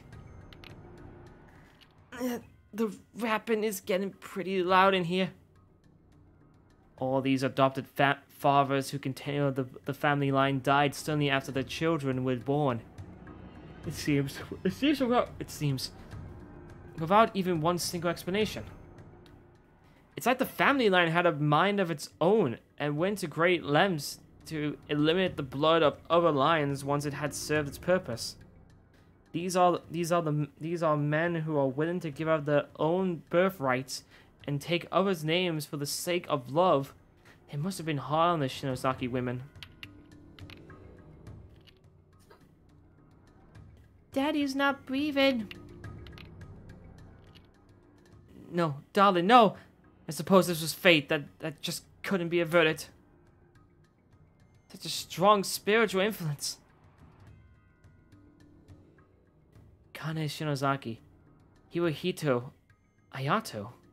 That's my grandmother and grandfather, and my dad. I remember hearing that my grandfather was adopted into my grandmother's family and passed away shortly after my dad was born. The head of the family had 3 daughters, and Grandma Kane is descended from the youngest. I thought it was creepy enough just having the same last name, but to think my family is actually from the same lineage as the Yoshi and Sachiko. Am I gifted? Then, what does that even mean? Hey, did you find something? It's pitch black and really creepy just standing here, you know. Fucking bitch. Yeah, sorry about that. I'll be right there. In fact, fire hazard or no, how about I lend you one of my candles? Why didn't you give me one to begin with? You could have done that earlier. The class rep had an old, oversized sheet of paper in her hand and was shaking wildly. Did you find some crucial piece of information? I wondered. Book of Shadows. Ah! Class rep? It's revealed that Ayumi and Sachiko is related to the Shinozaki family tree. Gas! What a twist! Not really. Anyone could have figured this out. Are you okay? It hurts. My head feels like it's being crushed in a vice. Ah! No, stop this! Keep it together! Ayumi, take that vice off your head, for God's sake. That's what's crushing your head. She turned toward one corner of the room and froze completely, gazing intently at the wall. Her eyes became wide as saucers. She was like a cat who stiffened up and just kept staring into thin air, on high alert for no discernible reason. And just as the cat's owners are often left wondering what their pets are seeing, I too wondered if she was looking at something or had heard a noise maybe. I was worried about her, but really I was more scared than anything. I grabbed her and tried to shake her out of her disconcerting trance. Class rep, what's wrong? But she brushed me off and held up her hand as if to say, "Hold it right there." She then began walking slowly towards the corner she'd been watching. There didn't seem to be anything special about it. It looked no different from anything else in the room. It was just an ordinary wall. For a few moments longer, the class just stood there, gazing at this empty space. Then, with no explanation, she began tearing away loose boards. It wasn't difficult to do. The entire room was old and in tremendous disrepair, and the wood was quite fairly rotted. Each board came off easily. Eventually, small gaps began to form. She stuck her fingers into these and pulled, yanking away the whole chunks of wall, forming bigger and bigger crevices. These crevices then finally merged into a big gaping hole, through which a hidden sub-room no bigger than a closet had been fully exposed. And within that sub-room sat a thick, dark tome.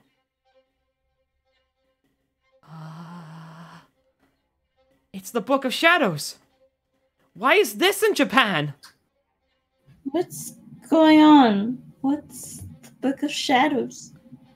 It really makes me wonder what was even the point of all the other stuff if we just get to this point and only just find out now that this is the Book of Shadows. Yeah, like, the rest of the game wasn't even relevant to this.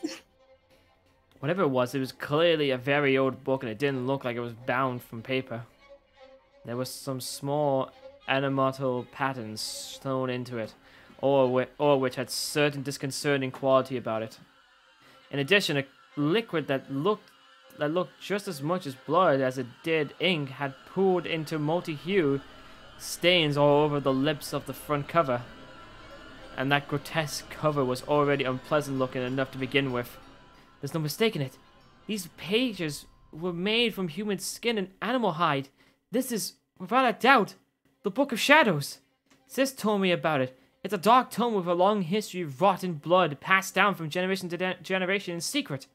It dates back to the tedious days of the witch hunts that occurred at the end of the Middle Ages, primarily in Europe.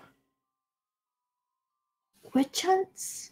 Yeah. I would have thought with Naomi, she would have just went, witch hunts. You know, like Witch she hunts. doesn't believe like, she doesn't believe anything of what you're saying right now.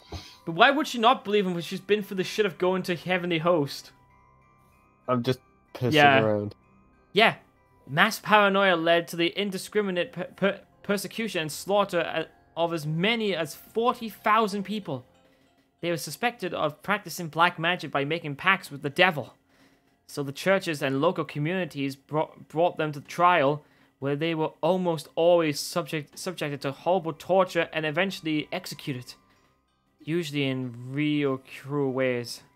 People began blaming them for natural disasters, poverty, and other unfortunate realities of life, and influential individuals used them as scapegoats. The vast majority of those killed were just innocent victims of circumstance who had happened to be in the wrong place at the wrong time. But there were a few. There were a few gifted people among them who had legitimately mastered the practical use of magic. Gifted people? Gifted people? What do you mean? Practical uses of magic? Are you talking like witches flying around on brooms and stuff? That's impossible. It is hard to believe, isn't it? Meanwhile, open the door! Witch! Open the door, you witch! Burn the witch! Go away! No one's home! Okay, wait a minute. Okay, we'll just leave it. Wait a minute! But I want you to know everything about this, Ayumi. About the things in this world that science can't quite explain. About the paranormal. I'm only familiar with your studies, though. You told me the laws of the natural world and that the true nature of magic is prayer. It makes sense too. It's really easy to understand how powers like that would work.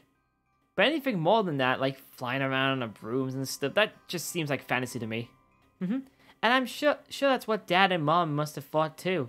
When I told them I was interested in Wicca. To them, it's all just dangerous fantasy.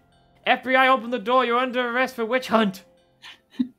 Though there are also the Shinozaki family roots to consider. That there's a long story, so how about we save it for another time? Huh? Okay. There's more of them! Quickly, let's go get the other Shinozaki family members! Oh. Witches, you see, were usually village elders and sages back in those days, conducting themselves with intelligence, dignity, and honor. So when the witch hunts began, they were smart enough to hide their powers in public view, and as a result, ironically, the majority of them survived. But even after the ban on witchcraft was lifted, the memories of what happened remained, and the black arts continued to be socially shunned. Eventually, The power of black magic began to fade with disuse, and the witches fear that these powers passed from generation to generation throughout the long Pride history were in danger of being lost forever. So they began chronicling them on paper in painstaking detail for all posterity. And that chronicle is right here, the Book of Shadows. Passed from one gifted mage to another, revised from appended countless times, and a completed guide to witchcraft detailing spells pertaining to all creation. You may have heard of Azavith, that infamous Lovecraftian grimoire that everyone says is just a work of fiction. But whenever this book comes up, even among researchers, people will always debate whether or not it's real. They always admit it's a possibility. Supposedly, it contains a complete list of white and black magic spells, all manner of lost arts, and even some forbidden arts of sorcery. As in the really dangerous kinds of magic? It would be really dangerous in the wrong hands. That's why it was supposed to have been enshrined and kept under watch by witches' descendants. So why is something like that here then, tucked away in a hidden room in rural Japan? I don't know, but it's been a good half a century, or even so, since anyone's been able to prove that they laid eyes on it. And that's led many people to start doubting its existence. The class reps suddenly turned the book and picked up the book and began casually thumbing through it, as if she were looking up a word in the dictionary. Hey, is it really okay to be holding that? Much less opening it? Yeah. You can't help to take a quick look. Actually, I have a problem with you looking through that. That's my That's my Dungeons and Dragons manual, and you're ruining my campaign. Who the hell are you? How long have you been down here? The tome with its cover that seemed to have been stitched together from the hides of many different animals looked heavy in the class rep's hands. She became instantly engrossed in the contents as she hungrily flipped through the pages, one after another. As for me, all I can do was watch in awe as my very real friend and classmate lost herself in this very occult book in this very impossible place. As expected, the book was written in not in Japanese, but in a mixture of French and what I could only assume to be magic runes of some sort. As a high school student, I certainly couldn't read any of it, nor could the class rep, but some of the pages had Japanese notes scribbled in the margins. Notes that were very possibly penciled in by Yoshi Shinozaki. I have no idea if there will be Japanese footnotes for it or not, but I'm betting if I look in the sorcery section. The glint in her eyes was one of desperation as she continued flipping through the pages. What was she doing? I was starting to get uncomfortably nervous about this whole thing. It's Dungeon Master book. It's a Dungeon Master book. I knew it! DMD's all witches! Eventually, her legs must have gotten tired as she just sat down on the floor, but she continued paging through the Book of Shadows. Then finally, she'd seemed to find whatever it was she was looking for. The sound of stretched skin flipping upon itself stopped, and she just stared. This is it. What? Land of Corpses, a spell to open the door of the dead. I think this is what created Heavenly Host. There are notes all over it. There certainly are. But why has the whole page been crossed out like that? I don't know. Maybe the spell failed. Maybe whoever was casting it seized up with fear partway through. But that doesn't matter now. Look at this. Look, Nakashima. Rising of Corpses, a spell to resurrect the dead. That can't actually work, can it? Resurrecting the dead, it's just impossible. Are you still bound by common sense then? Have you forgotten where we are right now? I have to admit, that was a good point. Reality was, as I knew it, was far different now than it was when I woke up this morning. But is it okay for us to do something like that? I mean, ethically, won't we be crossing a line humans aren't meant to cross? Are you scared? No! You're not just scared. You're also forgetting about all the people we lost. What about what they've been going through? Think about Miss Yui, Suzumoto, and Shinohara and Morishige. Or at their wits' end, suffering in that horrible place. Think about how painful their deaths were. How their existence were erased from this world. Can you really accept that as reality? I know I sure can't. I sure can't. And I'm betting the same is true for you. That's right, our friends were dead. They died. We came here so we can do something about it. And if we didn't do this, nothing would change. They'd still be dead. No hope of ever hearing their voices again. Their faces eventually forgotten. Tears began welling up in my eyes. Oh, listen, you're obviously getting a bit too carried away and too hopeful.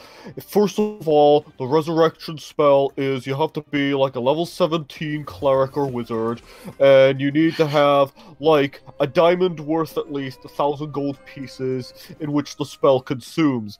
Or you need to be a bard. So yeah, it's like you're gonna need to do a lot of grinding to make the spell work. So you get out of here, you loser! No one likes you. Fine. I try to help, and this is what I get, you know? You know, I thought I try to help you because, you know, I liked you, but now, like, I don't.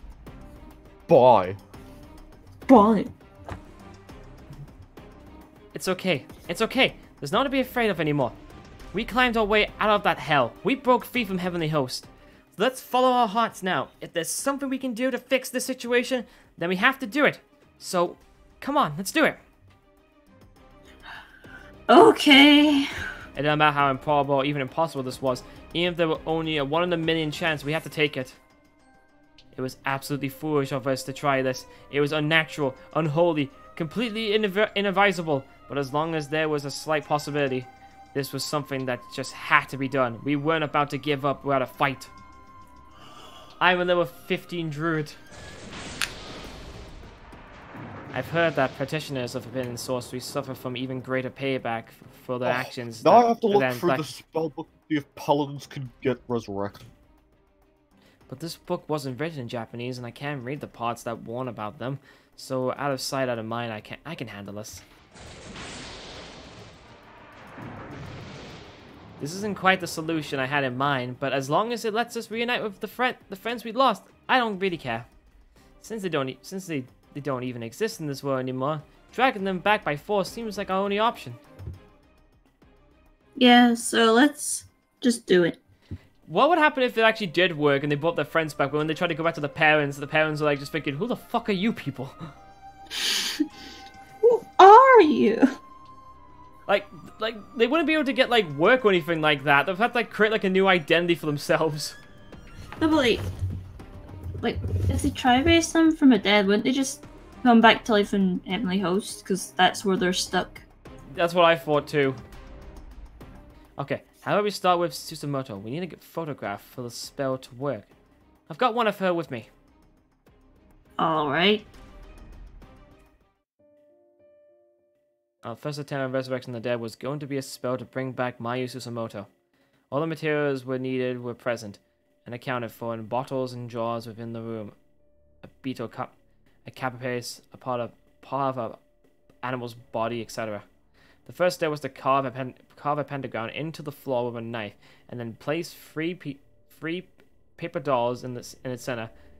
The sword used in the Shichigo ritual. The one in the middle would bear the name of the person we wish to raise. The one on the ones on either side would bear the names of the casters, our names. Mayu Suzumito. It's Suzumoto. Oh shit! I wrote it wrong. We'll do it again. We haven't got any more paper dolls. Oh my god, could you imagine that's the reason why they don't come back to life? They spelled Suzumoto's name wrong. Quickly use my Tipex. Why do you have that with you right now? Okay, first of all, I could get you more paper, and second of all, regarding the whole paladin thing, they do learn Revivify, which is if you can revive someone within the last minute of dying, and you need like a 300 gold diamond. Oh my god! You know what that reminds me of that fucking thing from Sword Art Online where like Kirito tries to get this thing to bring back this girl he liked, but it only works if the person was about to die within 10 seconds. That's bullshit. I know, right? Yeah. As for our paper dolls, we each had to blow on them 3 times, then cut both of our palms with the knife and coat the spell materials in our blood. Don't worry, I got 300 gold on me.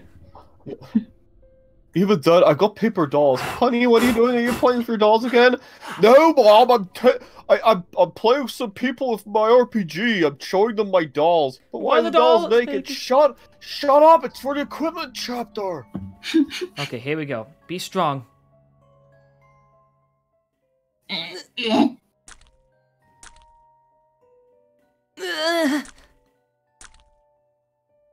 My blood mixed together with the class reps in the white ceramic dish, forming one singular globet.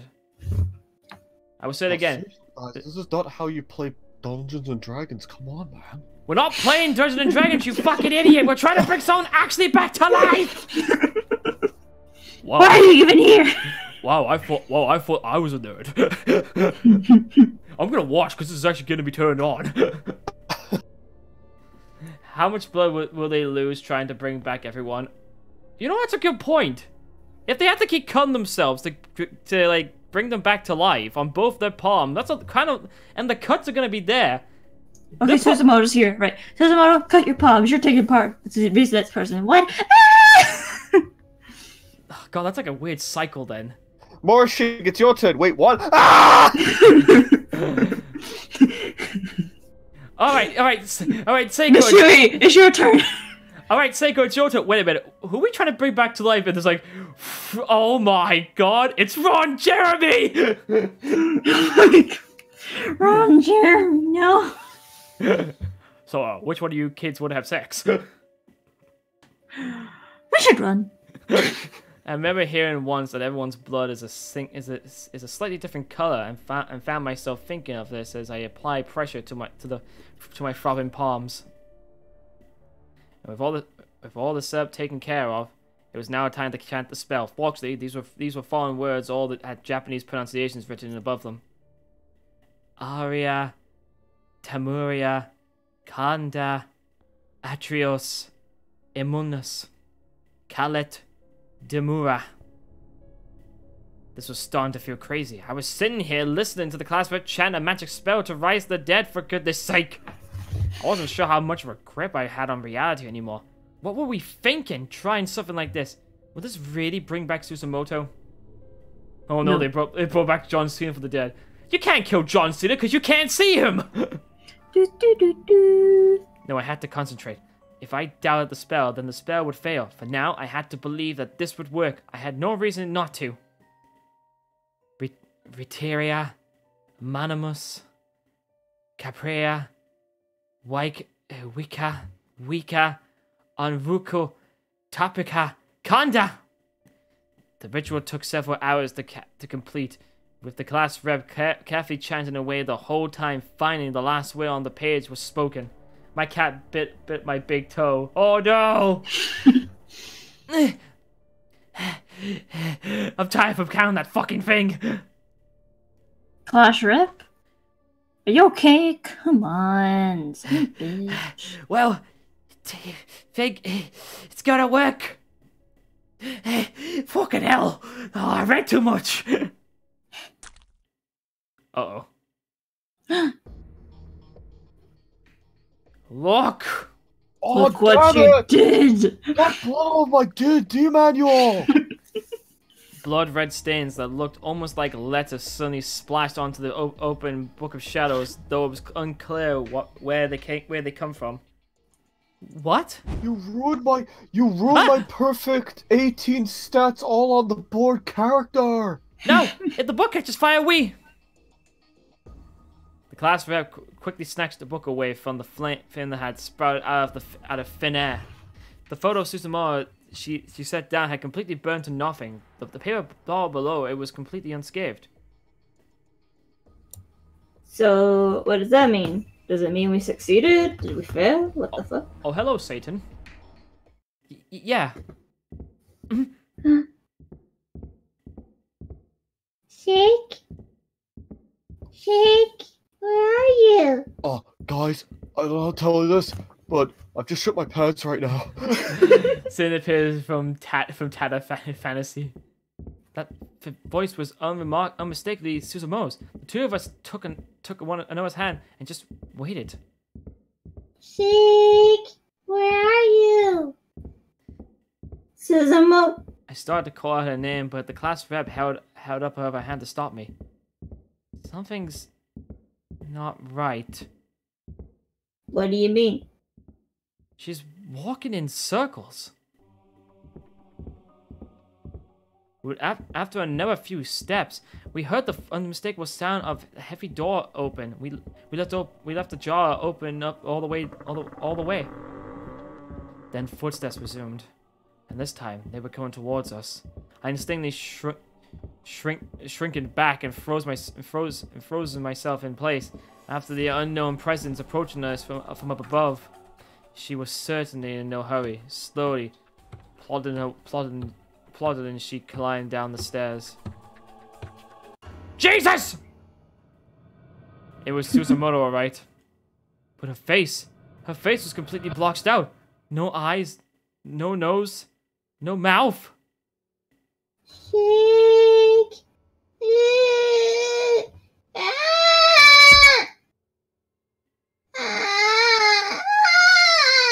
I couldn't tell if she was screaming or moaning, but either way, she was clearly in agony. The sound was barely even human. It was a death knell.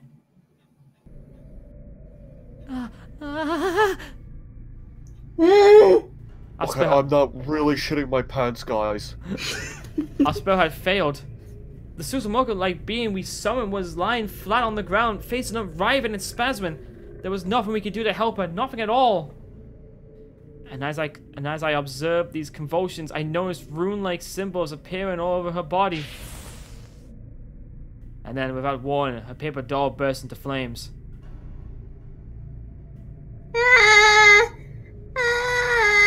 And as soon as it did, blood began spraying from each of the runes on her body like water shooting from a hose pipe.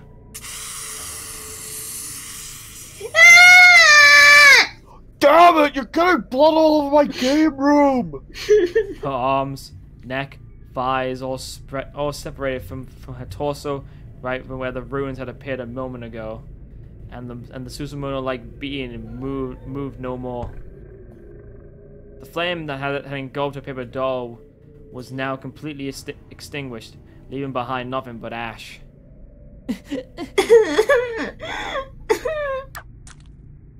Ah! Oh no, it's Yuya! He's coming to get us! No! And the classmate fell to her knees as well. She was bleeding from her arms and legs in the exact same spots as Suzumo, like being, and bore the same rune markings. Mom, my friends are bleeding over my character sheet. Clash rep. Ah! Ah, fuck! Holy shit! You're getting backstabbed by the rogue! Round saw blades were now jolting from the marks on her body. Why? Where'd they come from? Ah, I got it fucking hurts! Clash rep, it looks like it fucking hurts. It does hurt! Ah, what is this? They're sharp objects. Roll your constitution save it. Oh wait, you rolled a 1. Dude, will you shut up? This isn't D&D! Call a fucking ambulance! It's exactly the same death that this fake Suzumo was subjected to. I'm gonna die the exact same way. Okay, hang on, here's a quick. You know how in, like, Blood Drive, you end up getting chased by Mayu? Yeah. What if this is the reason why she chases after you? Because it could be. Because she's pissed off that you did this! Yeah. I've heard that practitioners of the forbidden sorcery suffer from even greater payback for their actions than black magic users. But this book wasn't written in Japanese, and I can't read the parts that warn about this, so out of sight, out of mind, I can't handle this! Are you sure? Payback. No! No! No! I can see it! The paper doll! Pull it out! Hang in there! I'll put a note down just in a few seconds. I tried putting out the fire. Roll initiative! But why don't you help? I'm just a DM. I can't get involved myself. This isn't a game! situation. Go an ambulance! I tried putting out the fire by slapping the paper doll in my hand. I was so panicked I couldn't even feel the heat of the flame on my skin. Go out! Damn it! Go! Go already, damn it!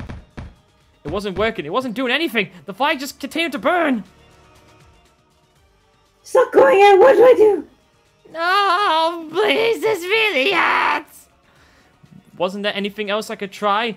I looked around and I saw a paint can full of water nearby. Come on, work! I was acting on impulse. I didn't even think about what I was doing. I just threw the entire contents of the can right onto the flaming paper doll. Oh god, it was gasoline! Oh no.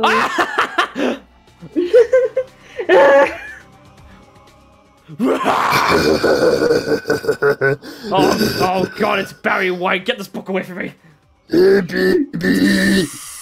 The blood began spurting from the mark on the class rep's neck. The rounded saw blade from the desk earlier was digging into for some reason. It hurts! No, I don't want to die! Save me! Clash rep! There seemed to be no escape for us. We were destined to die here. This was our punishment for meddling in things no human should, for playing God. Mine was on fire now too. I was right. I was next. There was no fighting this. We were both gonna die here. We were going to die horribly and painfully. No! Ayumi! Ah! Like an angel sent down from on high, our savior suddenly appeared. A woman older than us scrambled down the stairs, calling out the class rep's name. She leaped over the railing and practically dove towards the burning paper dolls. By the power of the guardian spirits, I cast out that which would do harm on us.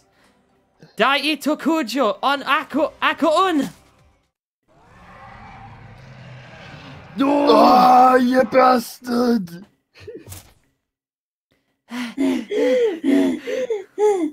Sis? The fire is out. I had no idea what this woman had just done, but whatever it was, it saved us. The flames were out, and we were no longer in danger. The class rep's neck, though gashed, was still fully intact.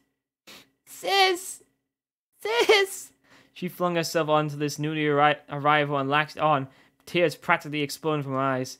I guess this was that sister of hers I heard so much about. How convenient, and also, how in the world did a Ayumi sister find them in the estate? Well, we'll get to that.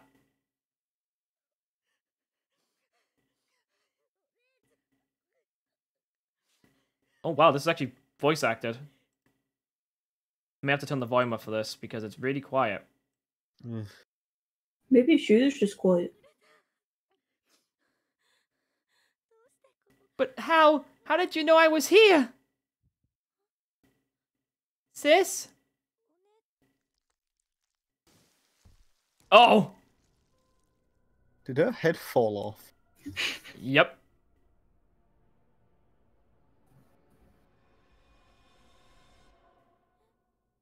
What? No!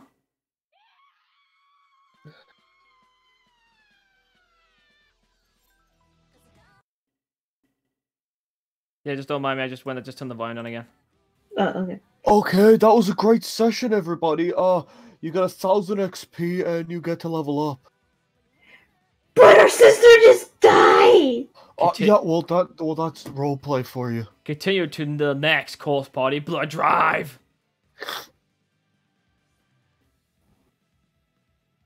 Oh god, it's a fucking seizure! Fucking skip the credits, who cares? Complete it! We just locked the EVP machine! Got some more... So that's it! EVP machine?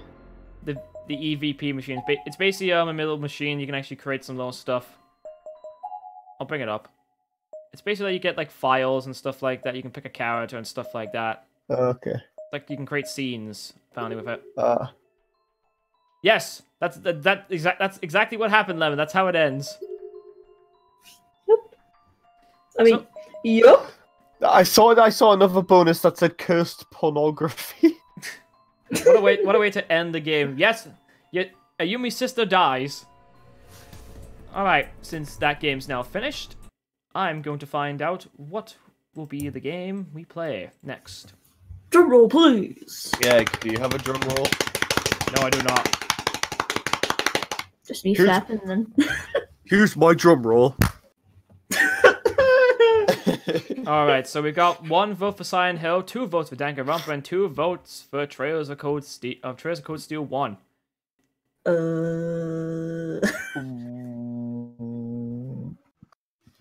Anyone else want to vote last minute?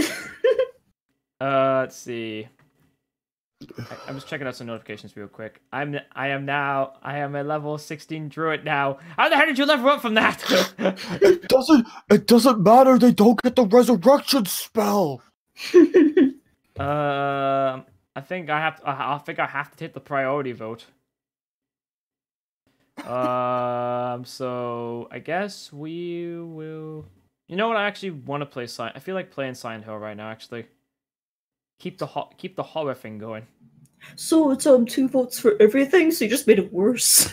But I have priority though. Oh fuck you. I learned to revive people from the dead now. God damn it! I am now level 18. What did he take? Multi-class? I don't know what he did. That's what Ryder said. I voted for Scion Hill. I actually want to play Scion Hill because that's actually really good. And plus, I never finished it for the channel, so might as well start from the beginning for that. So close down the video game. Close it down. Just close it down for the moment because I just need to. I'm just That gonna. means we don't have to voice act anymore, actually, so that's quite good. I can sit here. Yeah, because I figured that if we do like more voice acting right now, it just gives us a bit of time to give us a bit of a breather. I mean, Richard didn't do much voice acting, but you know. What do you mean? You did. But the parts where counted were important. Yeah. Where's the DM? I want Richard to be the DM. Right, I'm just gonna play some music while I get the game sorted out. I would be an amazing DM. Are you sure about that? Shut up. All your rolls are a natural 1 for saying that. No. I'm just gonna. That's not fair. I'm pretty sure it's illegal. Yeah, I'll be right back. I'm gonna go get pee. Yeah, it's fine. Just need. Did you say you're just gonna go get more pee? Yes, he did say that. Richard likes to drink piss. Alright, so let me just get fucking Scion Hill sorted out. I also gotta make sure that my controller setup is fine. Okay. Also people probably saw me fucking move the fucking text down a bit.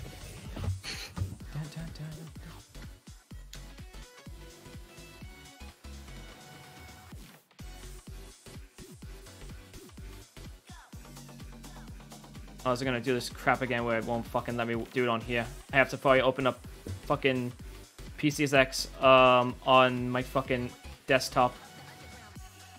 Oh no. It does this sometimes, like it won't work like on my it won't work on Steam.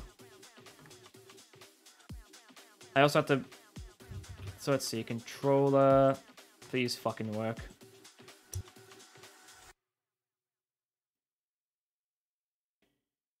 Clear window. Oh, it's doing this crap again sometimes. Let's see.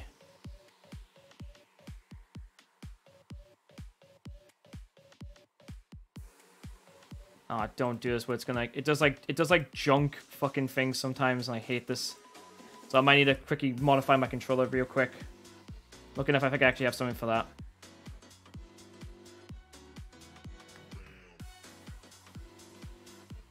What are these? Course Party OCs?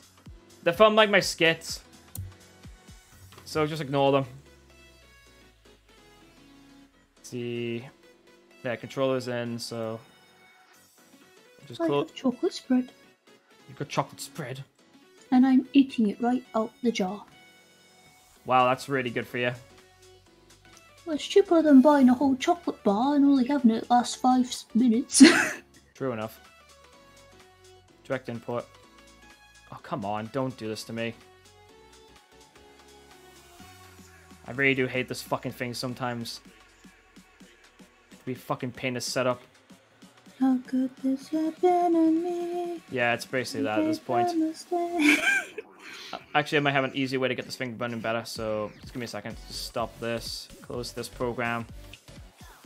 I actually have a DS4 window, so I can do this.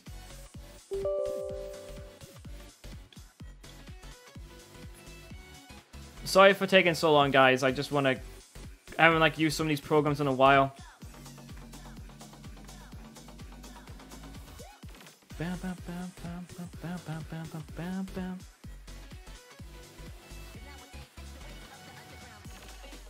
I have to fucking do something again because it's doing that.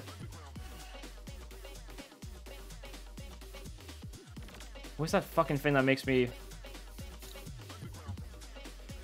Oh, there's a thing that fucking turn off the whatchamacallit, because this thing has a problem with doing this fucking mouse crap thing. Oh. Let's see.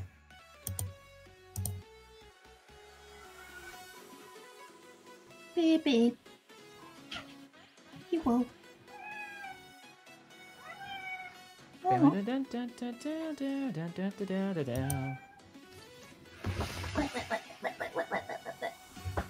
What you saying? Yeah, that shut you up, didn't it? I'll show you, you little bastard.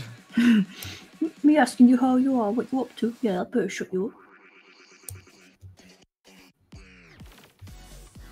Are you just sitting there?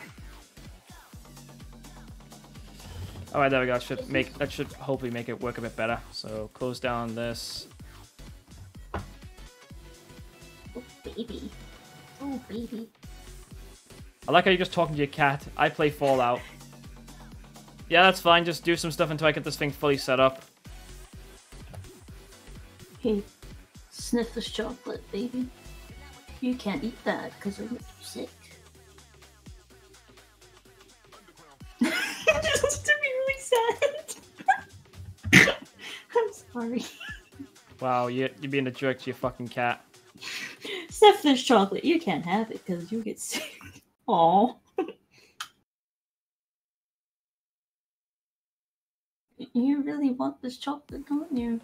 I wish this fucking analog stick wouldn't actually work with a fucking... For some strange reason, for whatever reason it does this, it will fucking mess with the fucking settings. Let cat eat chocolate, no tease it!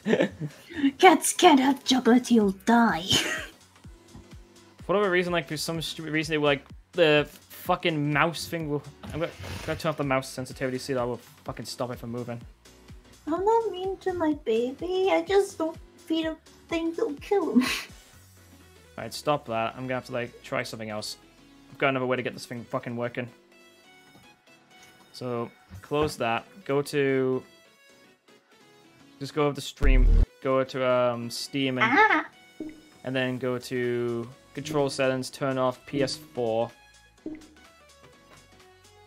Just for a second. Then hopefully now it will work. So control pad.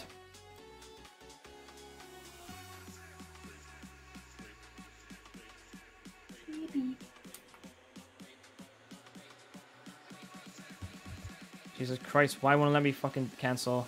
God damn, this is taking me fucking... I forgot how fucking pissy this fucking thing is. Don't be mean to the cat. Whatever it did to you. It's trying to eat a flipping spread. Shut your fucking face. Jesus Christ, fucking big picture keeps giving me these fucking updates for other games. To be fair though, you can buy chocolate pellets for cats. It's safe for cats. That is actually true. But you don't get shit like that unless it's Christmas, because that's the only time I think they sell it cheap. What are we talking about? Her cat. Your mum. Right, that's it. You got a 0 to your charisma score now. What does that even mean?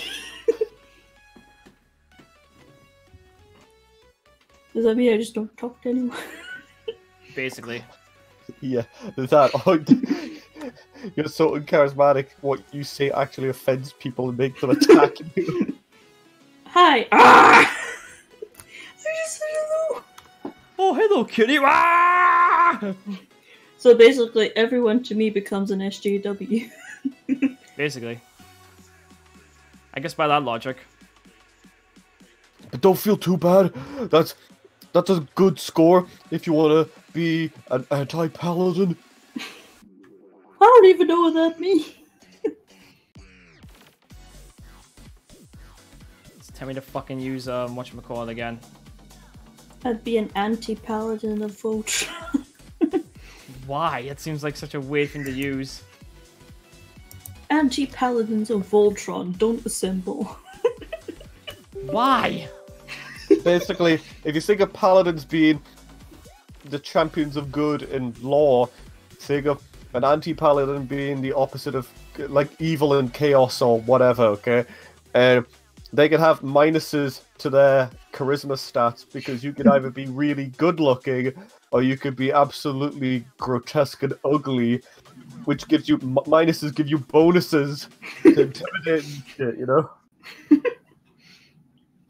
I gotta figure out how to fucking turn off this stupid fucking controller fucking mouse bullshit, because like, whatever reason the fucking, my mouse, every time I move like my mouse in a certain direction, select an action for the flipping upright stick. Fucking...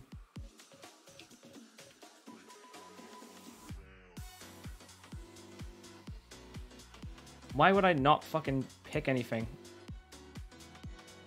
What action would you like for this? Nothing. That means you can't play the game. Nothing.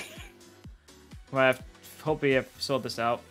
My charisma is 1. Dabs! Right, I'm gonna try this again, so...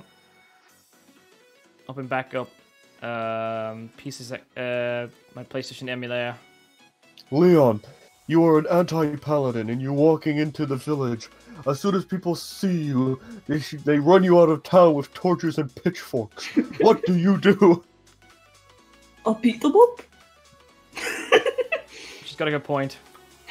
Alright, roll your initiative. I don't know how to roll. Does that mean... Does that mean I... Too slow! You're too slow. A mob of 40 people impale you through. Can I get resurrected? No? No, because you don't have a party with you to help you with that. Wow. Oh shit, I didn't even last 5 minutes! It's like that J. Jonah Jameson thing. This is bullshit!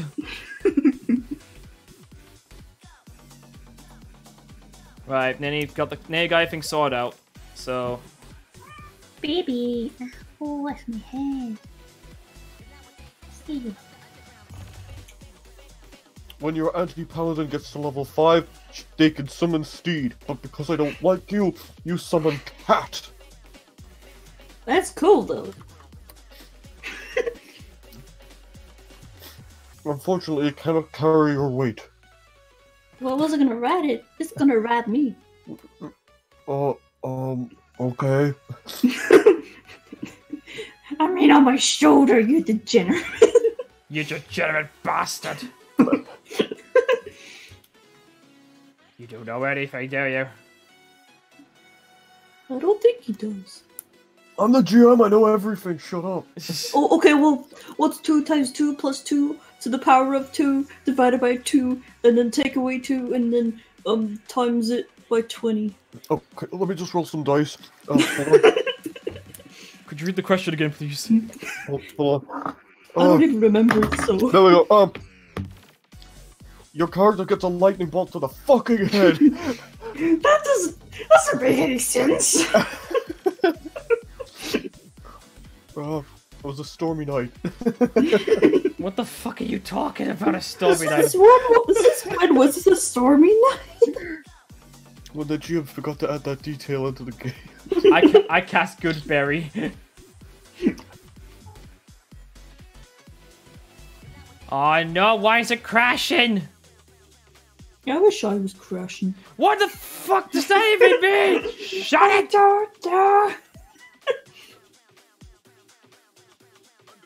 Hey DM, I want to crash, so I'm gonna roll. This is probably why you don't get dates. Yeah.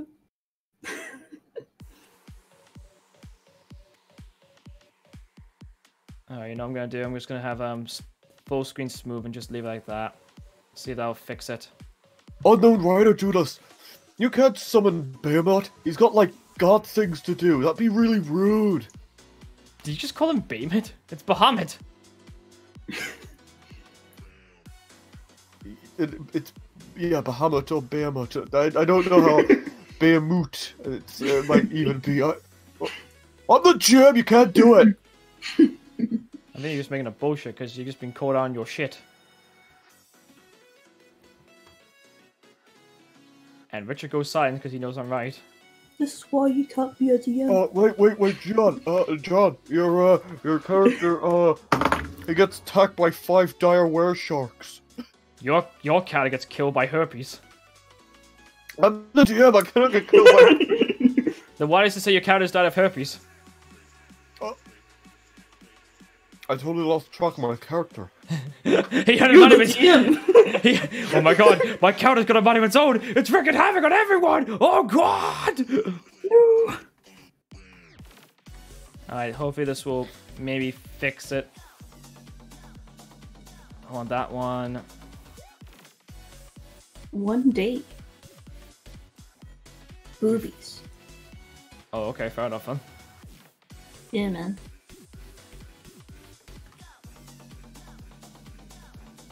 You say that to the fellow villager, and they're like, "What contents does that have?"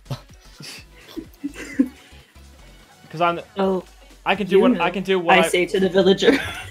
I can do whatever I want because I am the best paladin out there, and my weapon of choice is. Well, you can't do that because that's not what paladins with. Fuck's sake. Well, I'm gonna maybe fucking push back Scion here on the fucking back burner now because my fucking Emily has decided to be a bitch. So, what you gonna pick then? I'll think in a minute. I'm just gonna give it another try real quick. I'm just gonna try something else real quick. So I'm gonna mess around with the settings a bit to see if I can get it to be a decent.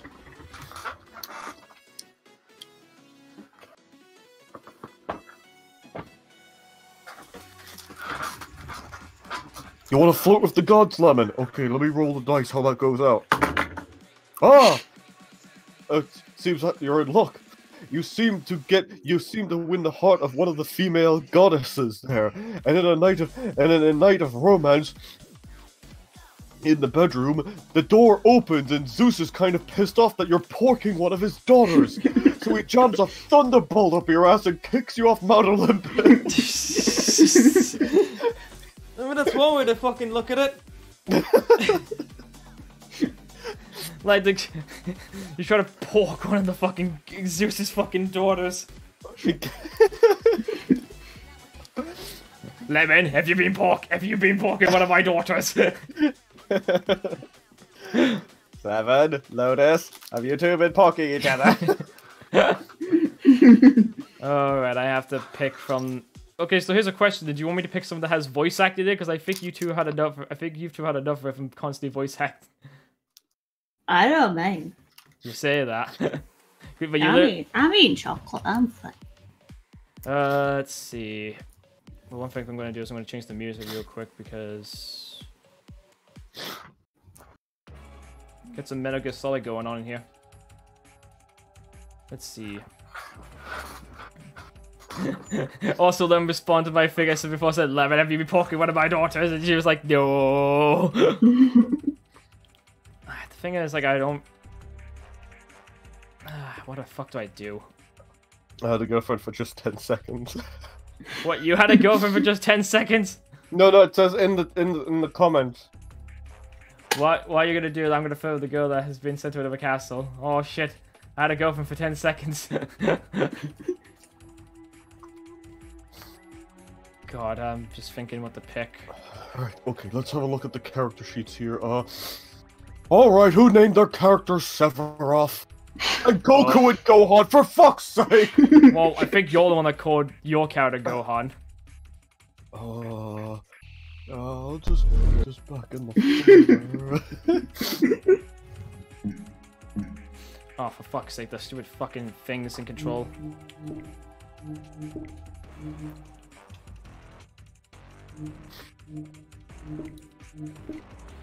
Right. I know one thing I need to do. I need to turn off this off because it's gonna piss me off. I'm Sephiroth. Play my theme. No! I ain't got time to do that right now. You know what? Fuck it, I'm picking Trails of Cold Steel 1. I haven't touched that game in a while.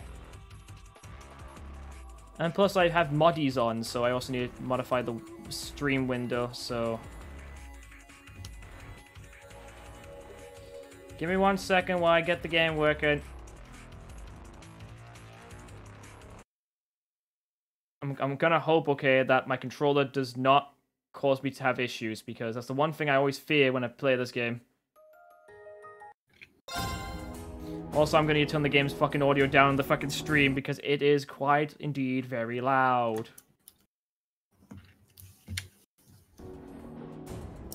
Last thing I need is this fucking thing to be stupid loud, and I'm gonna have a fucking headache.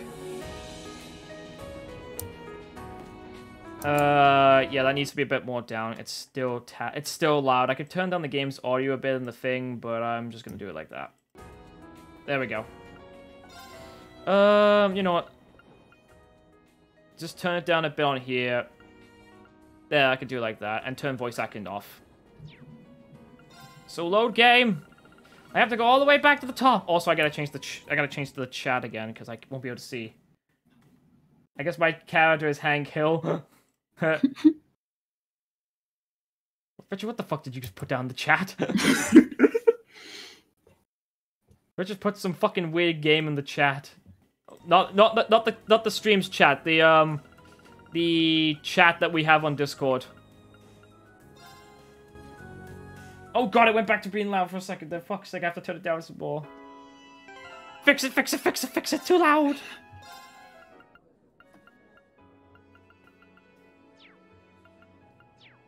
Alright, there we go. Now, next thing I need to do is I actually need to get the, because I'm not gonna lie, I use a walkthrough. I'm not gonna fucking deny that little claim I have. Fucking happens. Got better things to do. Especially because if I want to try to get things done in this, I need to have the walkthrough open. So let's see. Give me 1 second while I get the walkthrough up. We're on chapter 2, so let's see. So I just gotta find the bit we're looking for. I've done the study bit, we're on the second day, so second day. Alright, here we go. So okay, good, my analog stick isn't having any issues with the turn-ins. Alright, so let's see. Wait, is there nothing connected? Oh yeah, I forgot R2's turbo! Yeah! Alright, so let's see, quests. You, haven't done the screen share thing. Well, thanks for reminding me. I knew I kind of forgot something. I thought everything was seeming all fine and dandy, then all of a sudden, BAM! And it's like, you haven't done the screen share. Fuck me life! I hate me life so much! Dun dun dun dun dun dun. Alright, so, quests. So I've done the Lost Traveler, and I've done the Bite of Nostalgia. Oh yeah, if people have seen my other versions of this game, the text actually got updated, and this game actually has an additional 148 extra lines of dialogue that was voice acted for this. Because they updated. Also, I think they actually have it on here. I thought they had the option to change the voice acting. I thought that was I swear that was an option they added. But anyway, we need to go to the Crows in Provenance and go and take care of a little something. Yes. Actually, you know what? Before I do anything, I'm gonna quickly change the stream's name so I can put down Corpse Party and Trails of Cold Steel. Just put that down there, so that way it will be like that when I get back. So, Hank, what class are you supposed to be? I am the propane man, sir. Propane man, sir. I haven't read that book in the Xanatar's Guide to Everything. Kind of, maybe. Alright, let's do this. So we gotta go and find a monster on the highway. Come Hell here. yeah. Come here, monster. I'm gonna kill you just like anything else in my life. Come here. Why kill your friend? Bam, bam, bam, bam, dun, dun, dun, dun. Jesus, that's loud. Dead. Just like anything else in my life. Damn it, Dale. I told you not to touch my truck. You can't tell me what I can and can't do.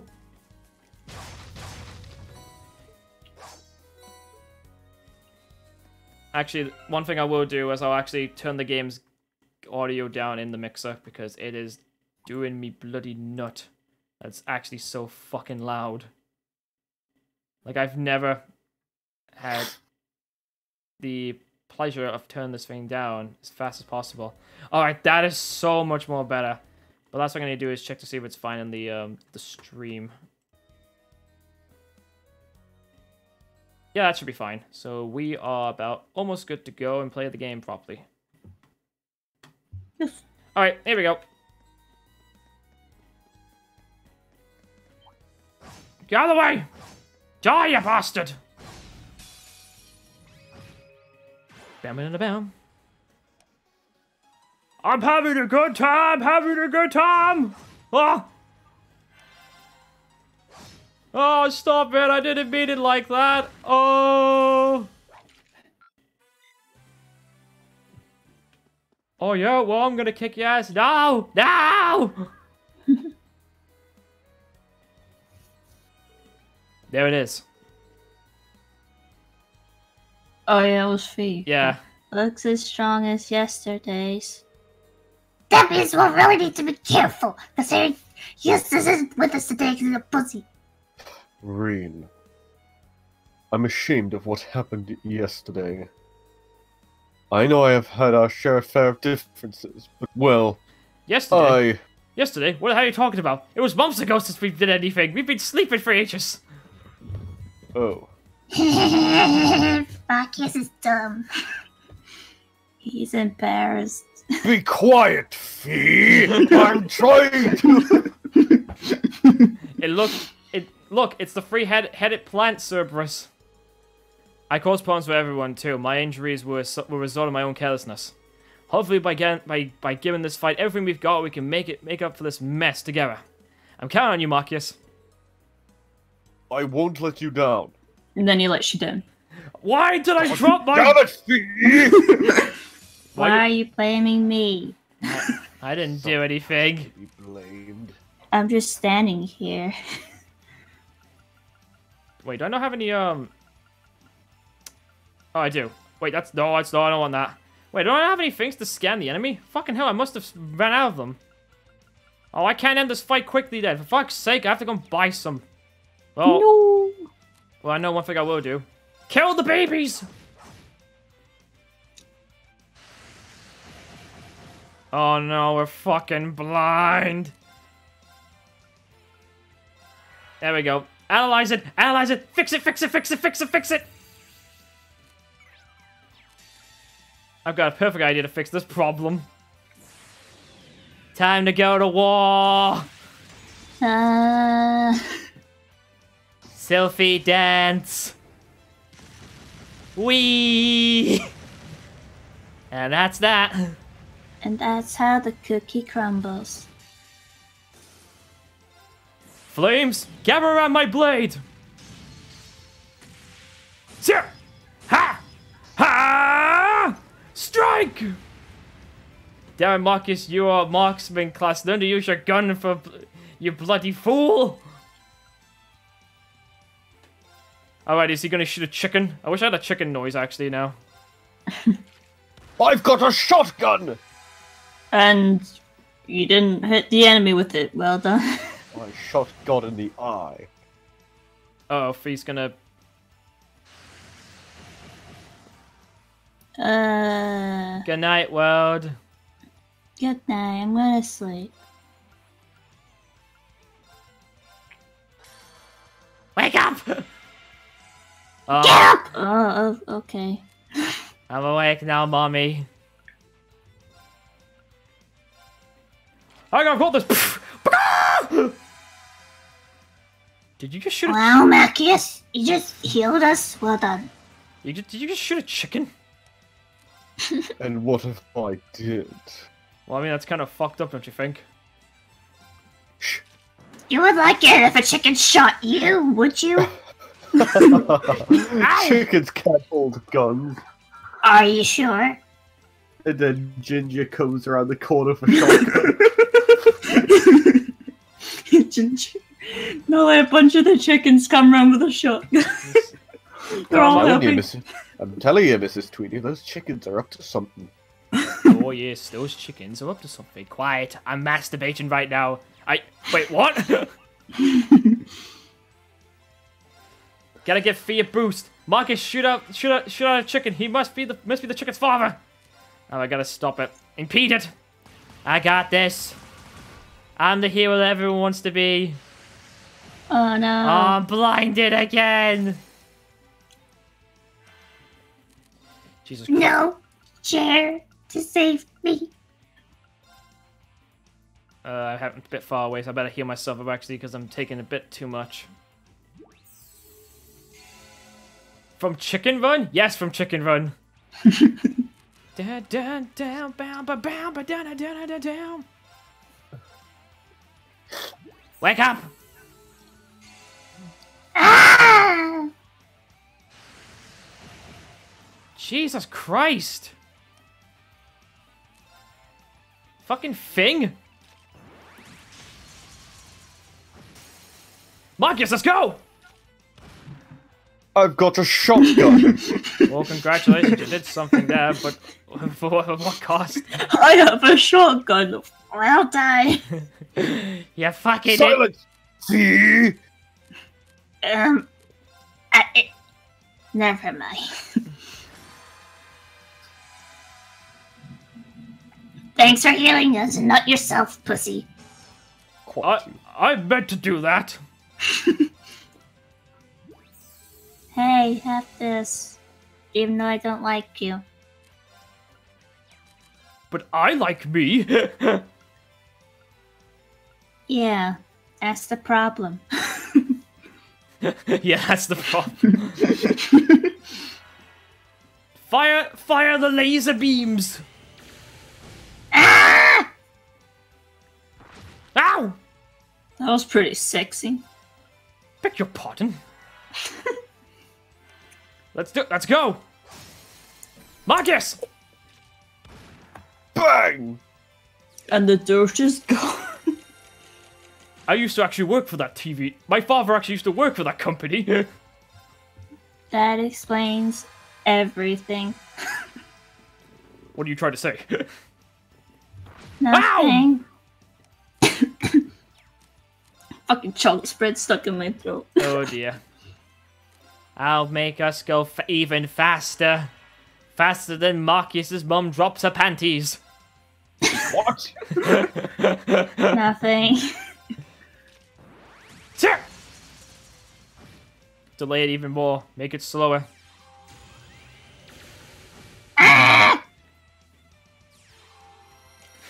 What the fuck? Hey guys, look what I did. Right, it's like, what the fuck? I mean, I wouldn't blame him for what I just said. Oh, I wanted a turn! You bitch! I've got this! Whoops, sorry. Gotta make it weaker. Weaker. Hey, this is a family-friendly stream. Yeah, a family-friendly stream where I'm fighting against a Venus man trap. It's a trap. Let's see. Come lie down. Yeah. No? Okay. Come on. If I can kill it. Die already, you bastard. Owie. Shoot it again! I got the final kill. And that takes care of that chapter. Obviously, you needed my help to save you from that one. Yeah. And considering the fact being I did more damage than you, even though you have a shotgun. Shut it! I didn't hear you. Nobody's been Yay! Yes, I leveled up. Cool. Cool. Cool. We won. Marcus is descended from the chicken family because he makes chicken sounds. No, he doesn't make chicken sounds. He shoots chickens from the sky. We sure did, and in doing so, I believe we successfully redeemed ourselves for yesterday. Good work, everyone. Even though we didn't get it, cheers. Suppose that gets us a pass. Maybe not Marcus, though. Quiet, Fee! I'm sorry, everyone. I've been dragging you all down. Especially you, Reen. Especially you, Reen. I owe you a double apology. I'm sorry! Please forgive me! Oh, No need to shout. it seems like he's got a bit of the old man from Crick on the Hops DNA in him. Please forgive me. I make toys. It's right, Marcus. Don't worry about it. Just don't yell. If I just answered you honestly from the start, all this could have been avoided. So if anything, I should be the one apologizing. I'm sorry for misleading you. No. Anyway, it's all in the past now. I'm glad glad to have you in our group, Marcus. The same to you. And I'm glad the two of you were able to get gay and make up. Quiet, Emma! Stop shouting. We can hear you. We're not deaf. Men. Don't make fun of us, Fee! So as long as we're on a roll here, why not why not use this chance to make up with Mark Eustace? Don't be ridiculous. If you could just be more honest with one another, I'm sure even combat links wouldn't be out of the question. Not a chance. My behavior towards you was wrong, and I fully admit that. But this Eustace is a whole different story. Oh my god. Emma's voice sounds like she's been taking too much drugs. No, you'd think that, but no, she's on chairs. Yes. He and I are fundamentally incompatible, and nothing anything you can do can change that.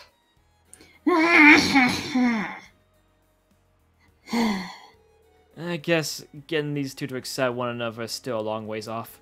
Well, we should probably head back to town, don't you think? Yes, that's where the access where the chairs are. You just should be at backstab too. I'm hungry.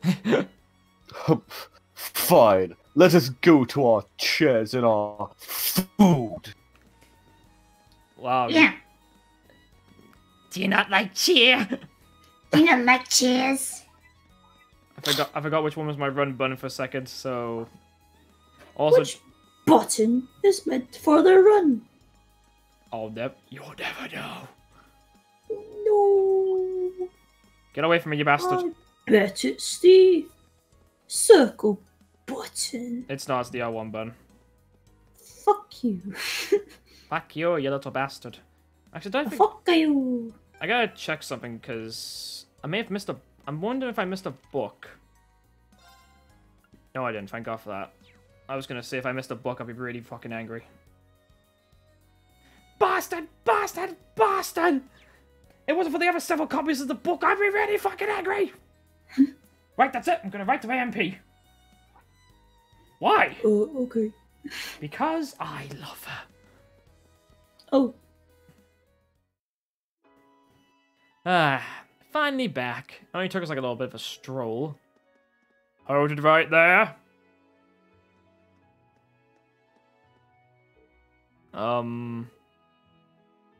The Provincial Army? You're those students of Falls military carrier, aren't you? The ones who've come No. for the fields, Daddy. Yes, that's us. Is there some kind of fucking problem? Here's the perfect match for the photo. How convenient for us. What? Men, get him! What are you doing? First year student Marcus Ragnitz, correct? You're under arrest. Don't try to resist if you know what's good for you. What? What's going on?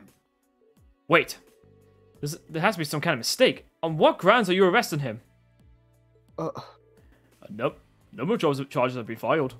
But the most egregious is in the account of trespassing into Archford yesterday afternoon. Wait, do you mean? When we saw that silver object. You can't be serious. I was near the fort at the time the intrusion occurred, certainly. But I was there with my classmates. If you aren't going to believe that testimony, then why am I the only one under suspicion? Every one of us here can vouch for him. Not just us. Mrs. O'Barry was with us at the time and could personally. I can't see the word. Verify. Thank you. Verify that what he has to say is true. You have to do better than that. You have to do better. You have to do better than What that. the fuck? You might need a bribe with some chili dogs. Oh, get out of here, Utah! It appears we're outnumbered, guys. All you need to know is that this boy is a person of interest, and we have the right to take him in for questioning. There's no point fighting it. You can with us whether you like it or not. Come on, get your pants. No, not my pants! I have reasons to believe that Eustace is responsible for this. Yuta, get out of here before I bring it. No, not Yuta. Ryota. Oh man. Looks like she was round the mark. Oh. I know who that is, and Emma knows who that is. Do I? Yeah, do you not remember the guy from Trails of Cold Steel 2? I haven't seen his face yet. Glad I came here from Logren for this. But the question is, what's the best way to handle the situation? just an eye catches us play. Get in there! Ah!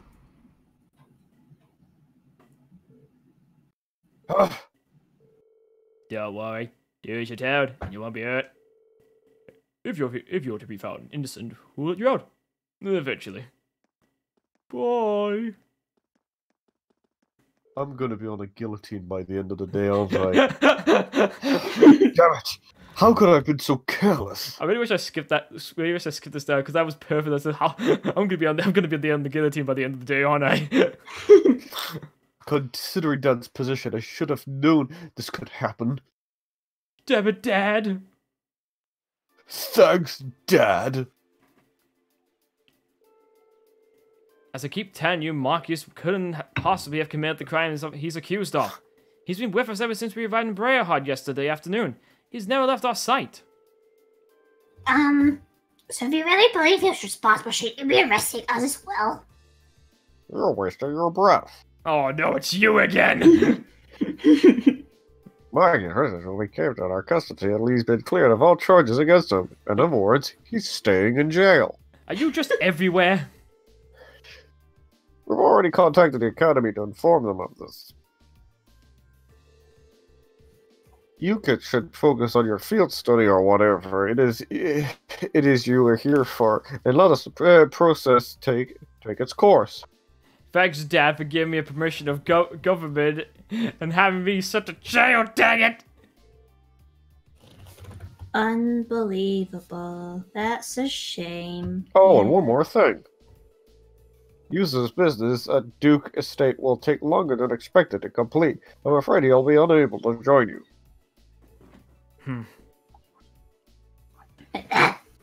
Can't. Did this come from Eustace himself? couldn't tell you. I'm just relaying the message given to me by the Albert household. And don't even think of trying to go to the mansion to see him. Otherwise, you're going to jail. You won't even get past the front gate. Mainly because you'll be going to jail. And Ben, they had this whole thing planned out since yesterday. Which means the reason Eustace got called away. Is because they knew that if he were here, he may have been able to prevent Machia's arrest. Yes. You okay? Are you like dying because you haven't got a chair? Yeah, I'm very tired. You already know this army is corrupt as heck and how they operate and enforce the law. I assume that's what you were going to say anyway. It makes sense. Cover your mouth, Fee. Fee! Watch your manners! Keep it down! No! I don't have to take this! It was probably I'll cut fight off to keep it from interfering. She just speaks over Maki's. I'll fight everyone in this prison! Oh, no one is safe! You're the only one in prison. No! Almost certainly, I'd say. It's past noon already.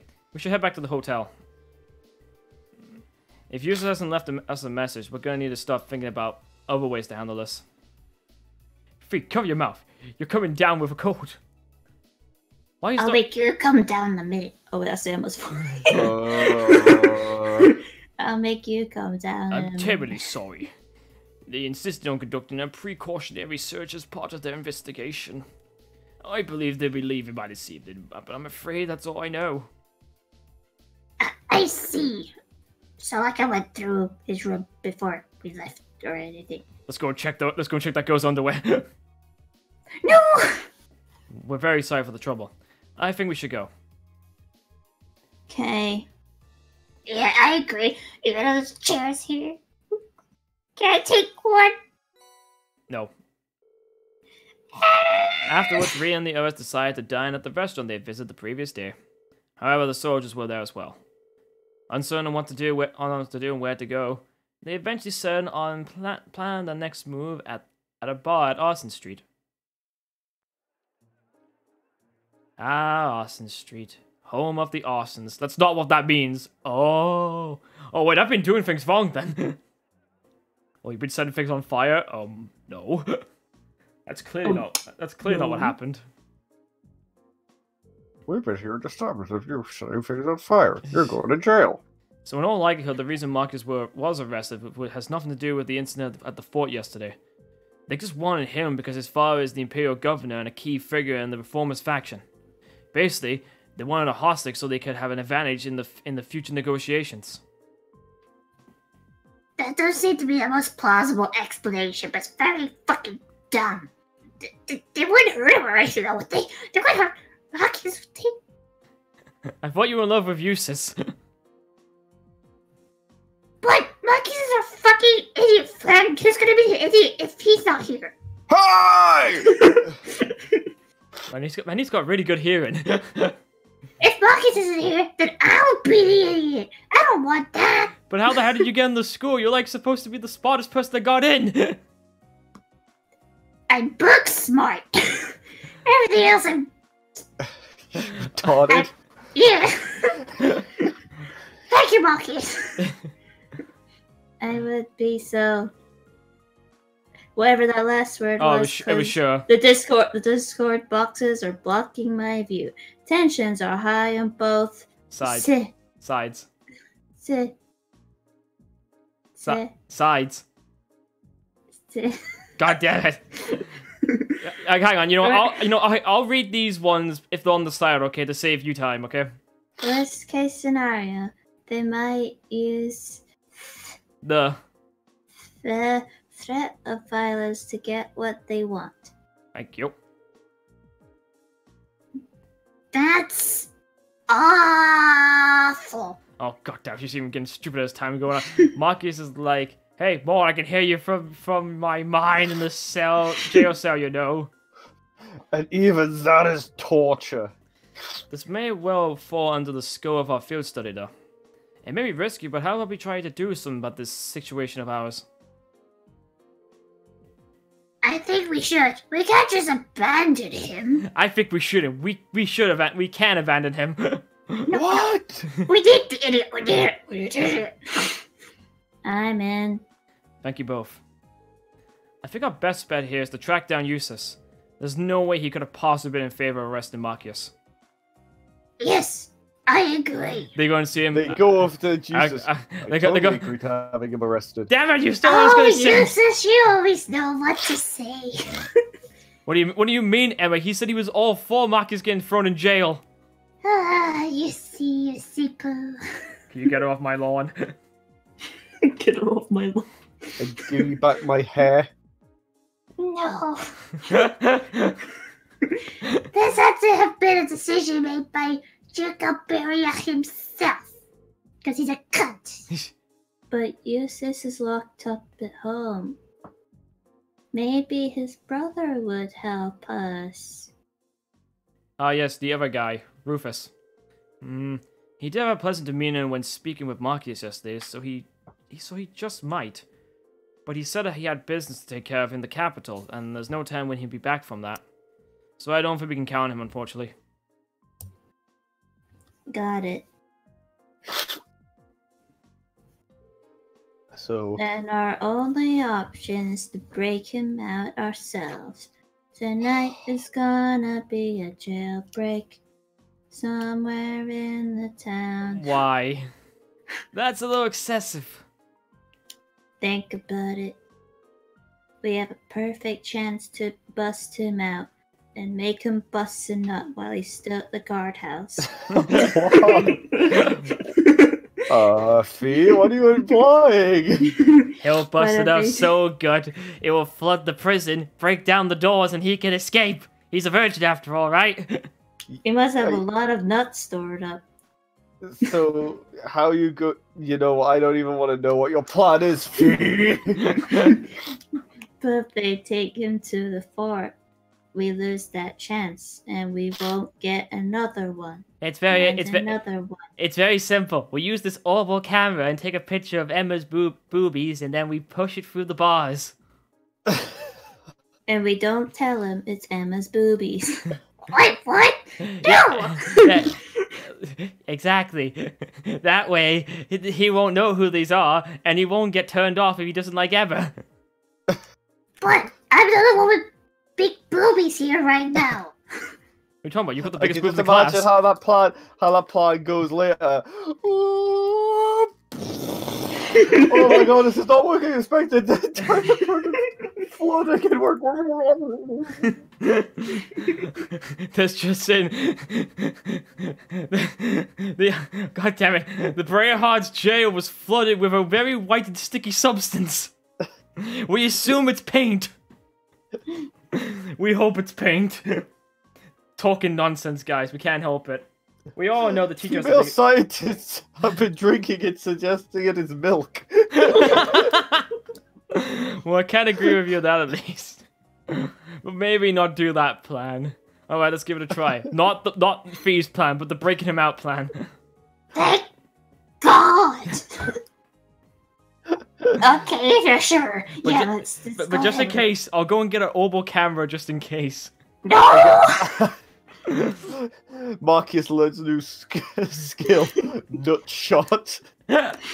We'll be as convenient as possible, though. Yeah. If we get caught, it has to be after Marcus is out safely. If it's before that, there's no way we can talk our way out of this shit. Fee's plan's been shut down because she's the shortest. But the charges against her are obviously false. So if we can get him out safely, they'll be very limited in what they can do to retaliate. Yeah, the provincial army isn't going to want to do anything that will hurt the image either. If we can manage to get out of Brayhard, we're more or less home free. So, no booby bust a nut plan then? No, and not what the subtitle says either. Wait, hold on. Spooker dates? Whatever you said. Smoke grenades? I said booby. Not fun. You don't keep. Carry. I can't even rephrase this honestly to me. You don't carry booby bombs, do you? You don't actually want to take a picture of my titties and give it to Marcus, do you? I mean, What fair maiden does. what fair maid does. I don't even know where to begin. I don't even know where to begin listing what's wrong with that statement. Hey, Master. What are the monsters like in the underground water like these days? Oh, there he is. Been 3 months or so you last went down there, huh? Guessing the place is probably crawling with them again by now, though I'm sure not. But I'm sure not going to check. And it seems pretty obvious that the Prince Army's got no interest in taking care of them. How can they even sleep at night knowing that their beautiful city's got nasty monsters crawling around underneath it? I had to go and take care of them if someone had put in a request. Well, if I hear anything of the sort, I'll send a message logo and let you know. Sure, it'll make you some good scratches. Cheers to that, Master. Alright, I better get going. Looking forward to dropping by for another of your espressos sometime. Sure, I'll make sure I'll see you on the way. I'll see you on the way back if you can make it. Do you recognize him now, Emma? Huh? Don't see many people dressed like that around here. Those are some fancy red uniforms. You guys students or something? Oh, yes, sir, we are. Yes, we are! God damn it, Emma! You get your priorities checked. No. We're from, She starts climbing on the table, posing like, we're from Thor's military academy. This is really uncomfortable for me. How do you think she starts rolling around like fucking Britney Spears or some shit. How do you think I feel? I'm gonna. Damn you, sexy blonde man! Go away from her! Emma's my girlfriend! Rain, how do you think I feel? I'm getting the crotch shot. I was just about to say that. I like how Mark is like, go away from you, blonde fiend! She's my girlfriend! I have no ones but you, Susan, baby, this hot stuff, hey. We were sent here for a field study as part of our curriculum. Balls, huh? Pretty fancy place, innit? I've got no idea what you got you doing for your field study, but good luck. Braeheart's a pretty nice city, but it's not without its fair share of problems. I gotta go now. Bye-bye. Bye. If I come with the disgusting idea of dyeing my hair blonde, that might win Emma's heart. Fee wants to... Keep it down there! You keep it down there! Oh my god! Fee wants a crock shot from both Marcus and Eustace. I don't think so. Excuse me. Do you know that blonde-haired man just said, I want to know his name, I want to know his number. Tailvote? Sure, he's a bracer. A bracer? Huh. Haven't seen a bracer in a long time. Probably because they're just not that many around anymore. Yeah, there used to be a guild branch here in Braeheart, but it's been closed for a couple of years now.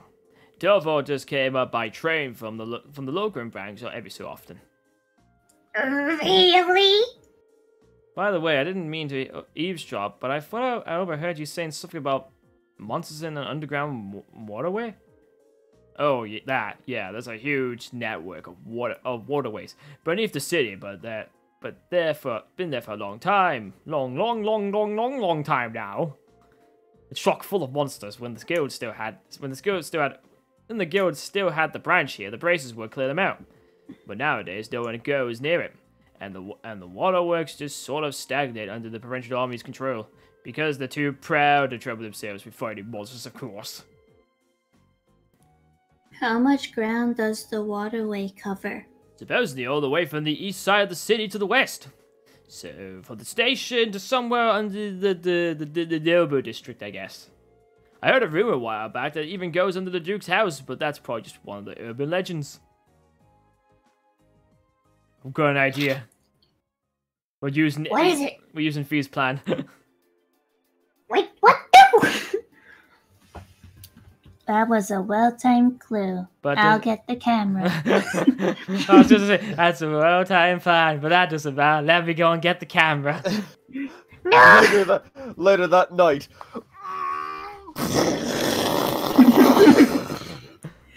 I feel horrible about this. That's just in. A very hard jail has been filled with a white sticky substance. We believe it's toothpaste. We hope it's toothpaste. Got your jail toothpaste. Yeah, an underground waterway built in the Middle Ages that extends all the way to the Nobu district. It's almost too perfect. Seems like it's connected to the Provincial Army's guardhouse where Marcus is being held too. The guardhouse itself was probably built in the Middle Ages too, so that would stand to reason. This just in, the jail is covered in milk. Does it smell like milk? It's a bit fish. This is mayonnaise.